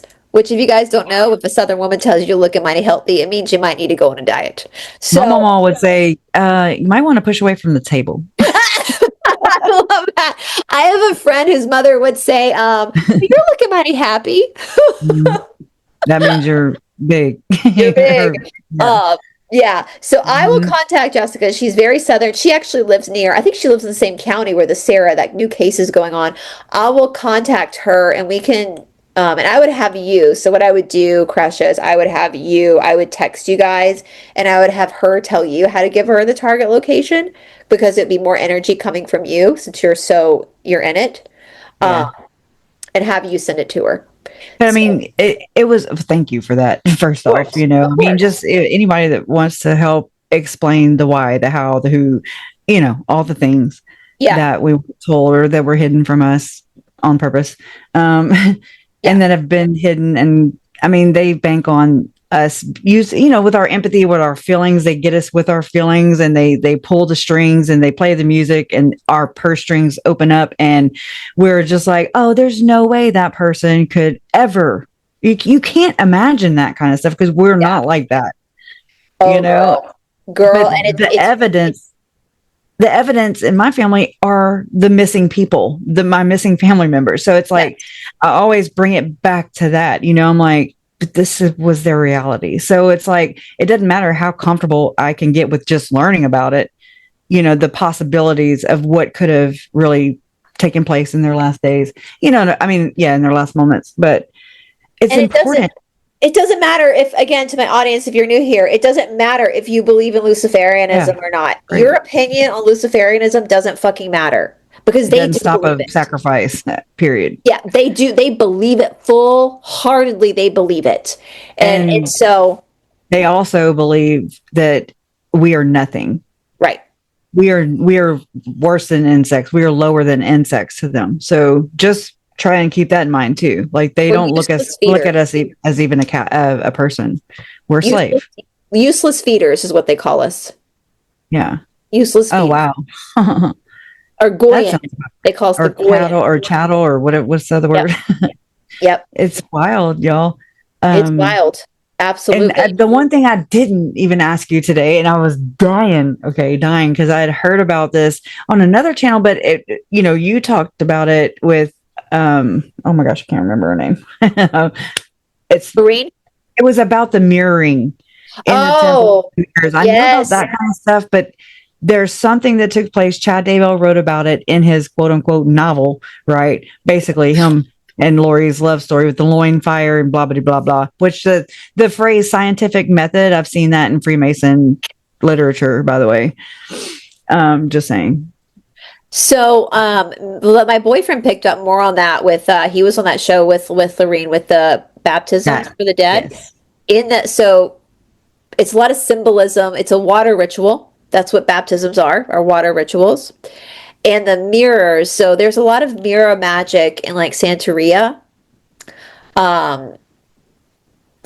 So mirrors, they say mirror is a portal for the soul, all that kind of stuff. So like, for example, like there's some stuff you can do that I even do. Because listen, down here in the Southeast, as Kresha knows, we're a little witchy down here. We have little superstitions that we do. I buried my kids' umbilical cords in the backyard. Listen, my mom, we do mirror stuff where we'll like mark our hands and like let the negative energy come in and then we'll take it to a graveyard. Like we do stuff like that all the time down here in the South. So I'm kind of familiar with some mirror magic, but what it does, it sounds like because that's all necromancy, like baptisms for the dead is full on necromancy. Yep. Them taking on the names and being proxies, James and Elena, basically. Yep. And the mirror catches the energy. Now, again, I don't fully understand how they do that, but then they use the mirror, the energy later for their black magic. Like there's white magic and there's black magic, right? Like they're doing the black magic. Intent. Yeah. It's very intentionally hurt. The way that the baptismal. Listen, in the Presbyterian church, they just take some water and tap it on your head. Yeah, Catholic too. So I don't know what up with them bulls, but they're scary. They freak me the hell out. I know. Listen. My nephew is Catholic. My brother-in-law's family's from Italian, and I'm his godmother. And my nephew Charlie, who was JJ's age, when he was baptized, they used all those warm oils in the Catholic Church, and the priest held Charlie up as a baby, and he had just put all these oils on Charlie, and he warned my sister that he probably would have a dirty diaper when he was done because it relaxes them. But he held Charlie up, and he let out the biggest fart. He blessed him. I know. And of course, here I am. Oh, he's like, back at you, and peace be with you. I know. I was like, well, that demon just escaped. I was standing by my sister, like, trying not to laugh. My sister and I are like, both, we're looking at each other, trying not to laugh. Because then when you try not to laugh, you laugh harder, like tears running down. Yes. Oh my God, that is the best story I've heard in months. That's my experience. I'm Presbyterian. We just drop some water on my hand. There's nothing like dropping. Oh my God! I would pay someone. He's my hero. Start in the baptismal pool at a Mormon temple because, it's I need to do it. It is the funniest thing, but Lori, like we're still trying to figure out exactly what is the black magic ritual. We know parts of it. It's mirror magic. It's coming from like Santeria. It's necromancy. It's a water ritual. So if anybody is familiar with tarot cards, the cups are water is emotion. Yep. So like anytime there's a water makes ritual, Satan channel through it better too, or whatever, or communication. With Satan, I guess. So if you think about trauma, like it holds trauma, it holds the emotion in it. Like we did a whole thing about all the fake lakes that we have in the United States and elsewhere. They always drown out towns, right? So like they did that in Toledo Bend, right? Not far from here. Oh my God. We have Lake Lanier and Lake Burton. So what they do is they drown out these towns with this water. It's trauma. Energy. And it becomes like its own satanic temple. A current. Yeah. The current, the moon affects us, our women. We're on a monthly schedule. That's communication. Yep. So Mercury retrograde, is that where that comes in? Well, Mercury is when everything, communication goes haywire. But it's funny because JJ was a Gemini. And Geminis are the sign of, my boyfriend's a Gemini. They're an air sign, so they're cerebral, but they also are ruled by Mercury, which is communication. Wow. That's crazy. Yeah. Crazy. And this is what I'm talking about with before the Hess Act, most common lay people kind of knew a little bit about this stuff. But with the Hess Act, they took it away, our ability to understand this information, to speak this language, as you were saying earlier, to speak the language. And so we're all trying to play catch up because they continue teaching their children in their little cult. They train them. They train them. And so we are just so with the Warren baptisms, the mirrors, did Lori, wasn't she doing like dancing in the mirrors? Yes, dancing in the mirrors. Now they were facing each other too. Right. I mean, I did that one time right at the beginning of all this. You know, I had 2 mirrors, but not intentional. It was like not intentional at all. And then when I learned that, I was like, oh my God. And like how you can have old mirrors. And I mean, I love that kind of stuff. But so I've turned them around and faced them against the wall. Like it's not being in use right now. So I'm like, oh my God, this is weird. They say don't put mirrors in your bedroom. Yeah. You know, and I mean, especially with the remote, I don't know what. So again, I don't know what remote viewing is, and so y'all don't laugh at me. But so I'm just trying to like, oh my God, I feel like one time, and I mean, I don't know if this is even connected to that. Again, it's a woo woo story, but you're on the right channel, girl. We talk about stuff all the time. It's fine. I like walked into my right here where I'm at in my YouTube room, whatever, and I felt. I felt something, but I felt 3 somethings. Okay. And it was right where I walked in and I rounded my desk and I put my binder down and I was like, I just kind of looked over that direction where I just passed through it basically. And I was just like, oh my God, it was so unnerving that I ran. I mean, 40-something-year-old woman, I'm running, jumping into my bed. My fiance's in there and he's like, I'm crying. And I'm like, I am done. I won't look into this shit no more. I don't want to bring any freaking bad juju here, you know, like it was so intimidating and just I don't know, it was scary. It was just probably a remote viewer. That what they do is you'll feel somebody watching you.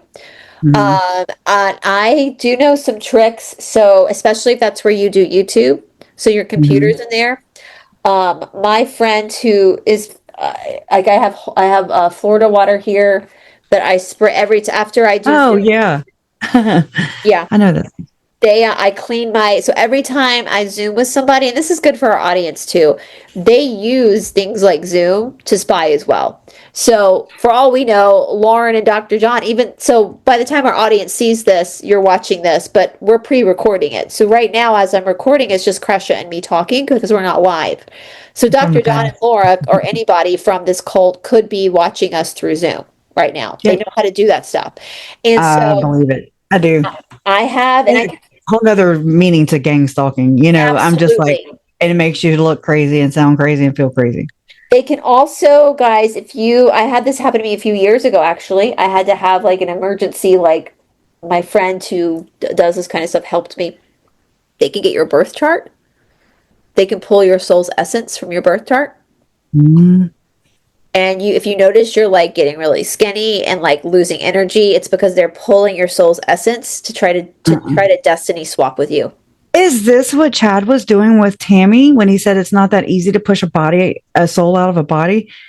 And he was Googling freaking the astrology, Taurus, or is Taurus? Yeah, that's oh my God, I'm getting excited. Sorry. Yeah, so compatible with his sign, and then he Googled Lori's sign. I mean, I don't know if is that? Well, he could have been trying to take an aspect of Tammy out. They do that. They try to dharma swap or destiny swap. So basically, like the belief is like think about the tarot cards. We have the major arcana and the minor arcana. Like the major arcana are things that are definitely going to happen to you in your life. Like what happened to you is like a big thing that happened. But then you have the minor stuff that can be changed and renegotiated. But the big stuff, they're going to try to take. So I would say just from my limited knowledge, guys, I'm still learning. Yeah, I'm still learning this too. So this is my speculation as someone who is not raised doing this stuff. Yeah, I would look into see Tammy's genealogy. Was he trying to harness something? This would be a form of necromancy if she was already dead from her genealogical line. Like oh my God, this goes so deep because It's so deep. the next thing pops in my mind was Lauren talking about extracting sperm from her brother. Yes. Oh, that was so Dead gross. brother. Yes. That like after she said after he died. And I'm like, whoa. What? That's not normal, Lauren. Like, people don't do that. Siblings don't do that. Like, that's not normal. No, I'm thinking, why you want to bring a kid into this world anyways? With what? His aunt?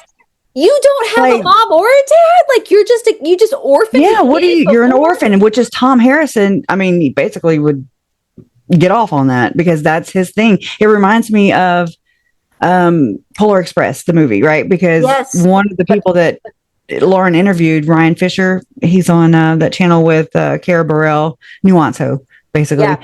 They talk about Tim Ballard and stuff. And he was talking about how this is basically Tom Harrison's vision for OUR whenever, I mean, he was part of it.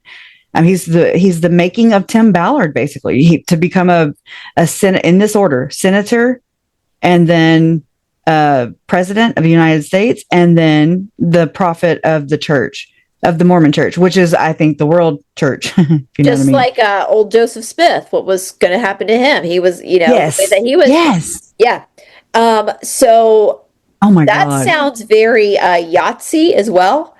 Psyop too. Where they would have the German girls, they would impregnate them just to create like a puppy mill, but for human breeders. That's it. Yes. So my question to Lauren is, what were you going to do with that kid?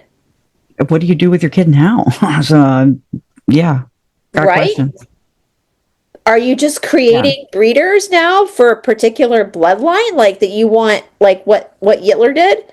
And does she pimp, or, well, I was about to use a pimp word, but I mean, it's what it is. And it's like, she was talking about this apparently at, before one of the trials, in line waiting to get into the trial. Because that's what you talk about to people. Yeah, it's normal. Said no one ever. Yeah, right?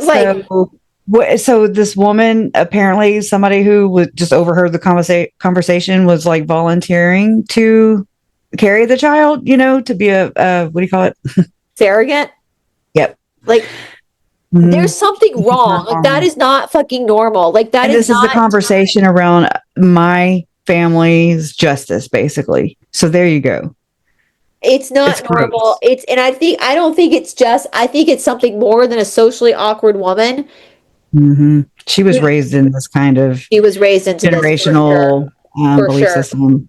I absolutely believe that. I actually found a video the other day. I'm sorry. I keep talking. You're fine. You're fine, girl. It's just, there's so many things popping off in my head right now. I mean, every step of the way.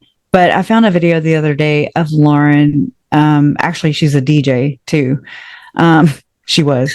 What? And yeah, but right before that one, it was a video of her singing. I don't even know the name of the song, but it was like, "Hello, my darling." Hello, anyways.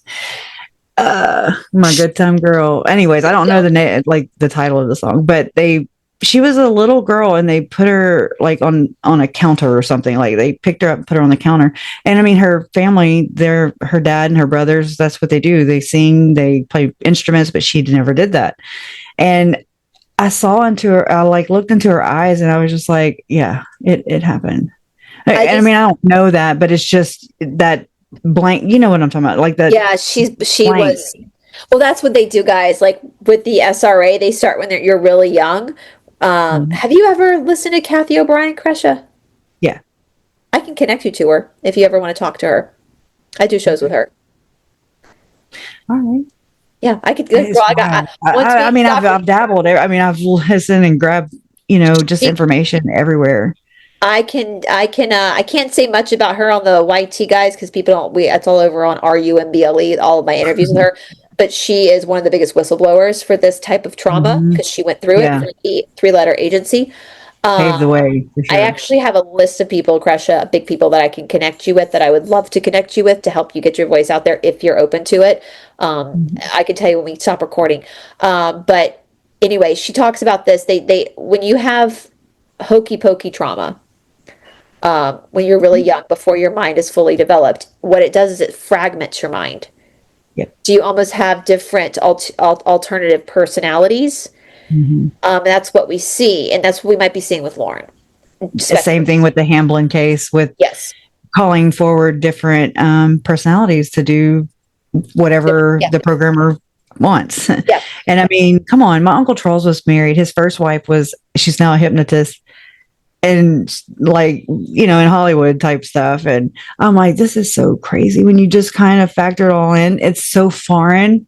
It used to be so foreign to me. Like, I was just happy living my own little life in my own little bubble where I hated news because, I have had anxiety my entire life. And so it would just kind of freak me out. Doom and gloom. And then all this happened, and then learning how the kids were found and treated.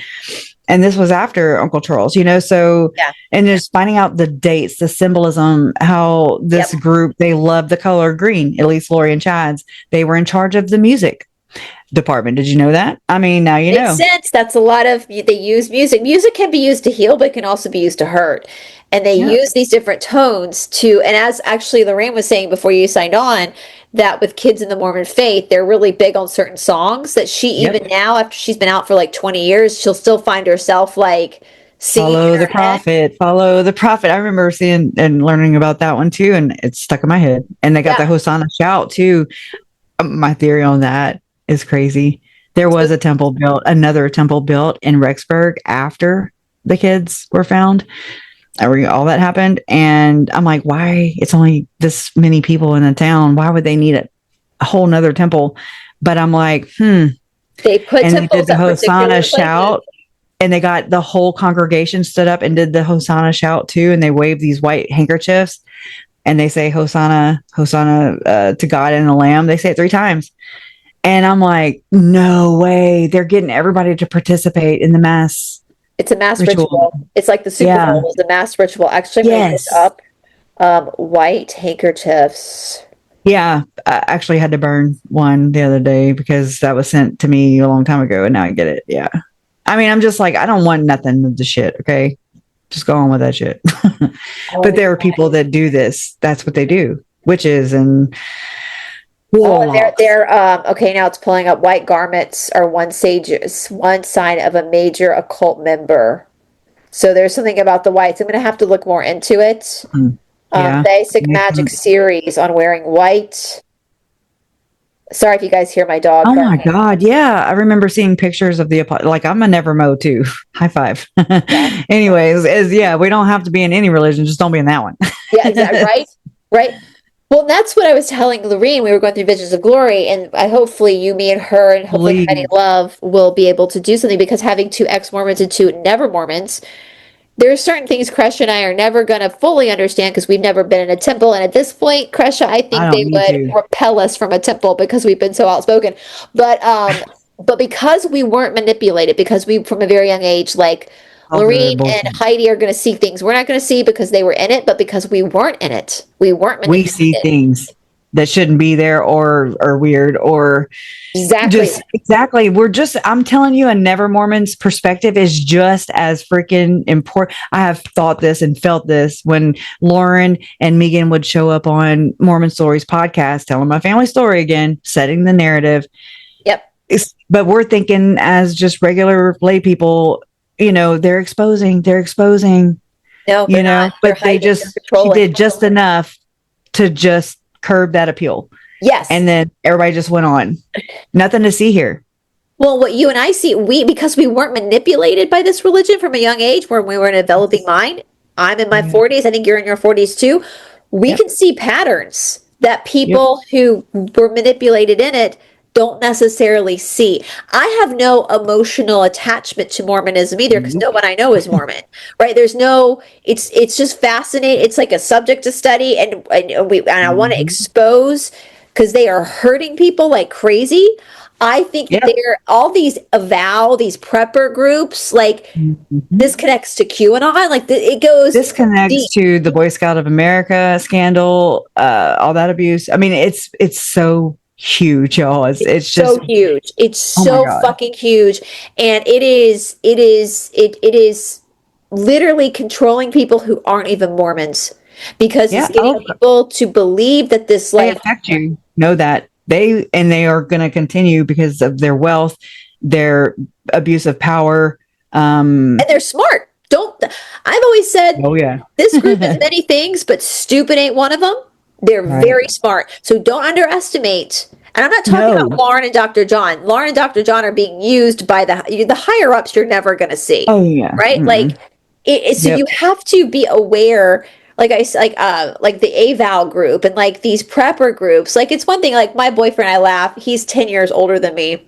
I always say 11 years older than me, but he's an old school conspiracy theorist. Like, he woke up in 2001 with the event that happened in 2001. That's when he kind of started to wake up. So he's kind of been we got like rice and beans in storage, but he's not like a prepper like the AVAL people. He's not extreme. No. There's extreme in everything. No, he's just like, we got some rice and beans just in case, and we have these just in case. But, he doesn't take it. It frustrates me. He's one of those old school people who won't take his cell phone with him it's orchestrated anyways. Just know that. That's why I came to peace with that. Figuring out that this is, my aunt's cult and all this stuff is tied to that accelerationism and how they're trying to bring these times on, but then they're right there to profit off of it too. Yes. And they're pushing these things. Same with the church. They know. And y'all, if you read this, he talks about the second coming. If you see a Jesus in the skies near you, just know. Check your hologram near you. Right. Yep. It's not. I saw my first hologram at Disney World back when I was in high school. We went for a band trip and it was a hologram of Michael Jackson. And I was just like crazy. And y'all remember this month last year, they had the freaking things in the sky trolling, and I'm like, what? Oh, yeah, the drones. Yes. Yep. Yeah. Well, speaking of this time last year, there was the Palisades fire. Now Spencer Pratt, the villain, this is a wacky world. The villain we all hated is now running for mayor of Los Angeles County because he's going up against Gavin Newsom. So the villain we all hated in the early 2000s, we're all like, okay, he's speaking truth like Kresha and me. So but it's like, but is he part of the program? I don't know. I sit here and do this in my mind. People have questioned that. I don't know. My boyfriend's always like, let's just see how things play out. Let's just see how things play out. So I'm waiting to see how things play out. I do know, I know that the truther community was very excited about Sound of Freedom, like we said earlier, and the pit of my stomach, I was like, no, guys. It literally to me felt like that was just kicking Kylie and JJ in the face. Yeah, and it's controlled opposition. And one thing that this like the QAnon or the AVAL, they want people to believe that the bad guys of the world have been arrested.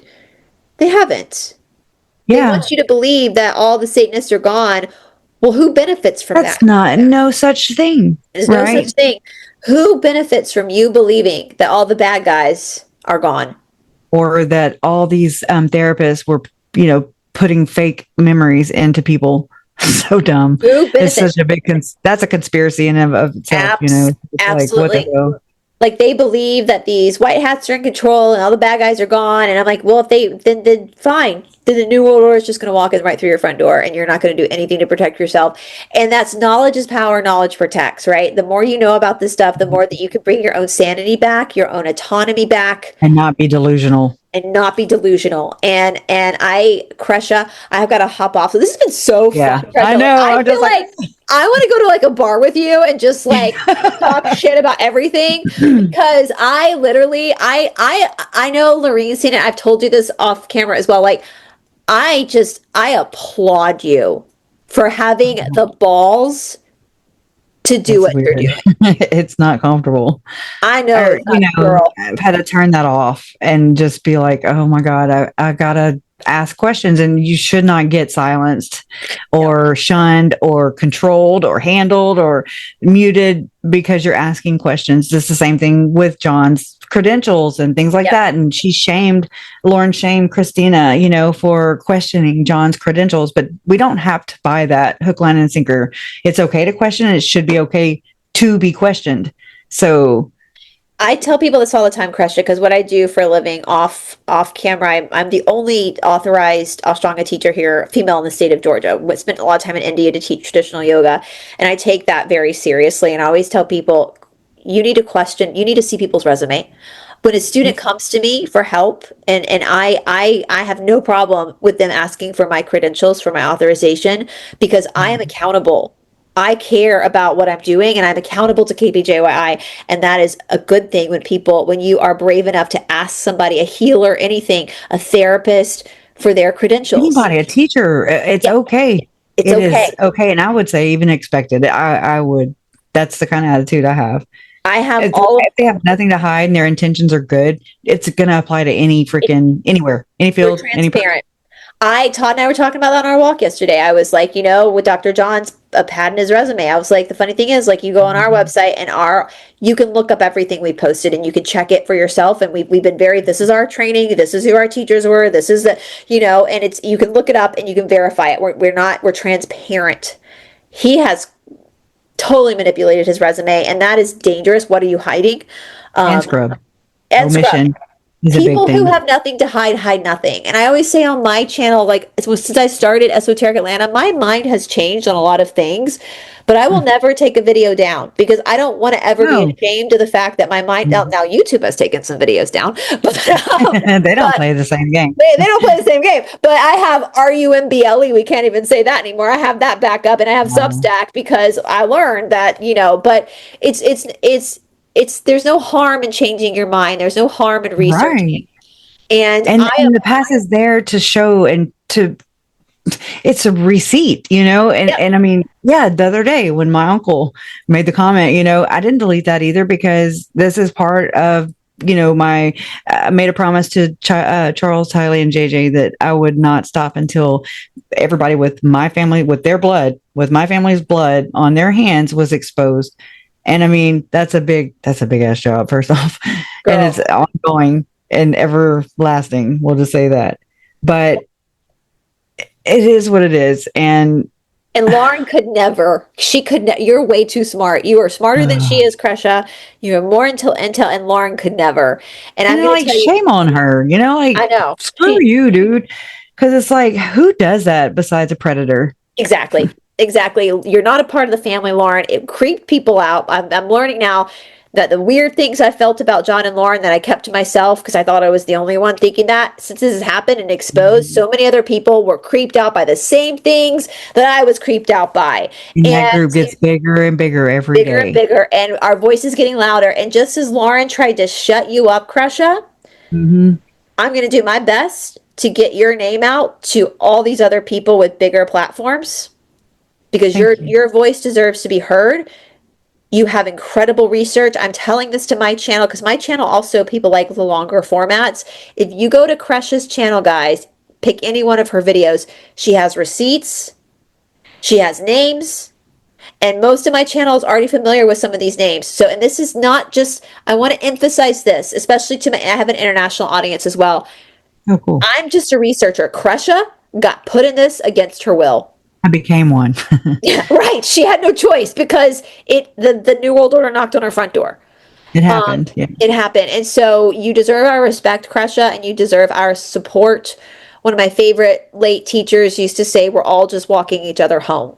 We might not know. I love that saying when you said it, And it's true. I don't know where home is, but we all get lost together. It's somewhere. It's not here. But we're all just over there. Yeah. Right. We're all just walking each other home. And unlike Lauren, I know she gets like jealous of other. I don't get that way. I feel fully proud of other people I share it's information should never be with a gatekeeper. It should not do that. That's weird. You're 100%. Weird if you do that. I am going to be tagging everybody that Jay, all these people that I found through this, that I love their channels now. I love their their channels. I think they're fantastic. And I'm going to tag all of them in the description box as well, guys, so that you too can follow them and support them and help them support this mission because they are supporting Kresha as well. And they're supporting the truth. And they really are. It's been amazing, actually. I'm not used to this. And I'm just like, wait, what's going on? What are we doing? I'm just one of the girls, I'm just like in the chat talking shit and putting things together, and then they're calling me out. They pin the comment and I'm like, oh yeah, don't take that down. Take that down. You're like shit. Like I'm just talking shit. I'm just cackling with all the other people. Okay. How do you think Lauren feels? I know I'm being petty, but that's okay. How do you think Lauren feels that all these big channels talking about her are beautiful women?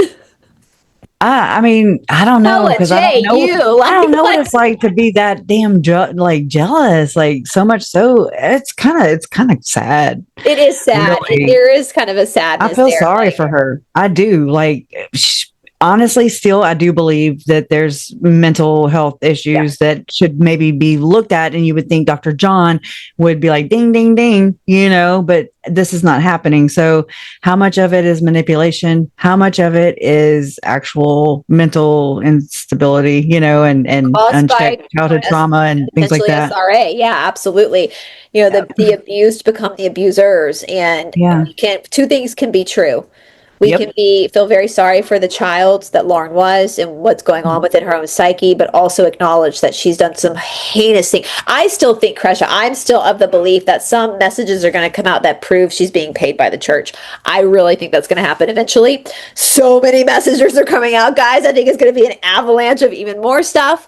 Yep. But I think And that's like a PR. It's a PR tactic, is what I call it. It's trial by media, poisoning of the well, so that she can put these predisposed, ideas. Oh, it might be AI altered. It might be somebody can just create that, a fake text message. And I'm like, right, girl. okay, but it's like that thing. Oh, I just said it. It's like the EpiPen. Okay. Yeah.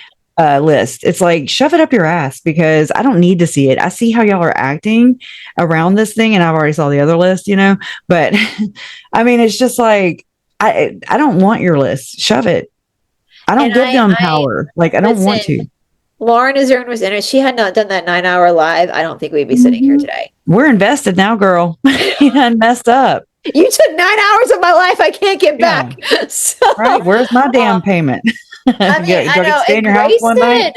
Where are Grayson's parents? I know she's 24, but if my parents would have come and gotten me. Like, Grayson, girl, wake the fuck up. Like, unless you're part of this cult too. I don't excuse it, because I'm like, she's old enough to marry. She can vote. She can have children. She can drive. She can have, you know what I'm saying? Like, you can name all kinds of things that a 24-year-old is privileged to do and entitled to do. And here she is still doubling down, or we watched that happen, and it was backwards though. We got half of the story and backwards. It was weird, but that's kind of how I work anyways, because they're inverted. So I work backwards. The body cams though are so damning, and they are. It just shows how evil Grayson is. Like, and chaos is right there at play. And them trying to create a crime. It is, guys, it's not a felony to take a screenshot of messages and send it to someone else. We've all done it. Lauren's done it. Like, to try to make a crime where there is no crime. It's just to cover up your own shitty text. When the moral of the story is, don't talk shit about people behind their backs. Exactly. Especially crime victims that you are living off of. That you are leeching. Yes. As my friend says, loose lips sink ships. So you got your own damn self to thank for that, Lauren. So, but anyway, Kresha, I know I got to hop off soon, but this has been so fun. I want to do this. I know. After I hit stop, stay online, because I want to ask you about some people that, if you want, I can connect you to. Some big names. So, but you guys, again, please go support our girl Kresha out. I feel like you're my friend now. I feel like we can just put you out there and support you and gather around you and give you that support, because you got a mighty, mighty big job ahead of you. And I think you are doing it with grace, and you are doing it in a beautiful way. And I thank you for your contribution to humanity, for being brave enough to share your story and not letting this HR department shut you down. And, listen, Mormon Jesus, our God is more powerful. And so I would encourage you to keep talking, Kresha, because I think that's what protects you as well. The more you speak out, they can't do anything to you because it would be too obvious. And so, listen, I'm just in Georgia. Listen, HR department. You don't want to mess with Southern women. We will kick your ass with our high heels on and red lipstick. FAFO. Yes, exactly. Have you seen my friend Jessica, the cryptid, has her red lipstick on? Like, we will come after you. Like, don't you forget it. So, I got to get some Florida water for sure. Like, I'll be going there today. It smells really good too. Like, it smells really good as well. But anyway, guys, thank you guys so much. Again, go support our girl Kresha, and I can't wait to have you back on, Kresha. And until next time, guys, we'll see you later. Bye, everybody.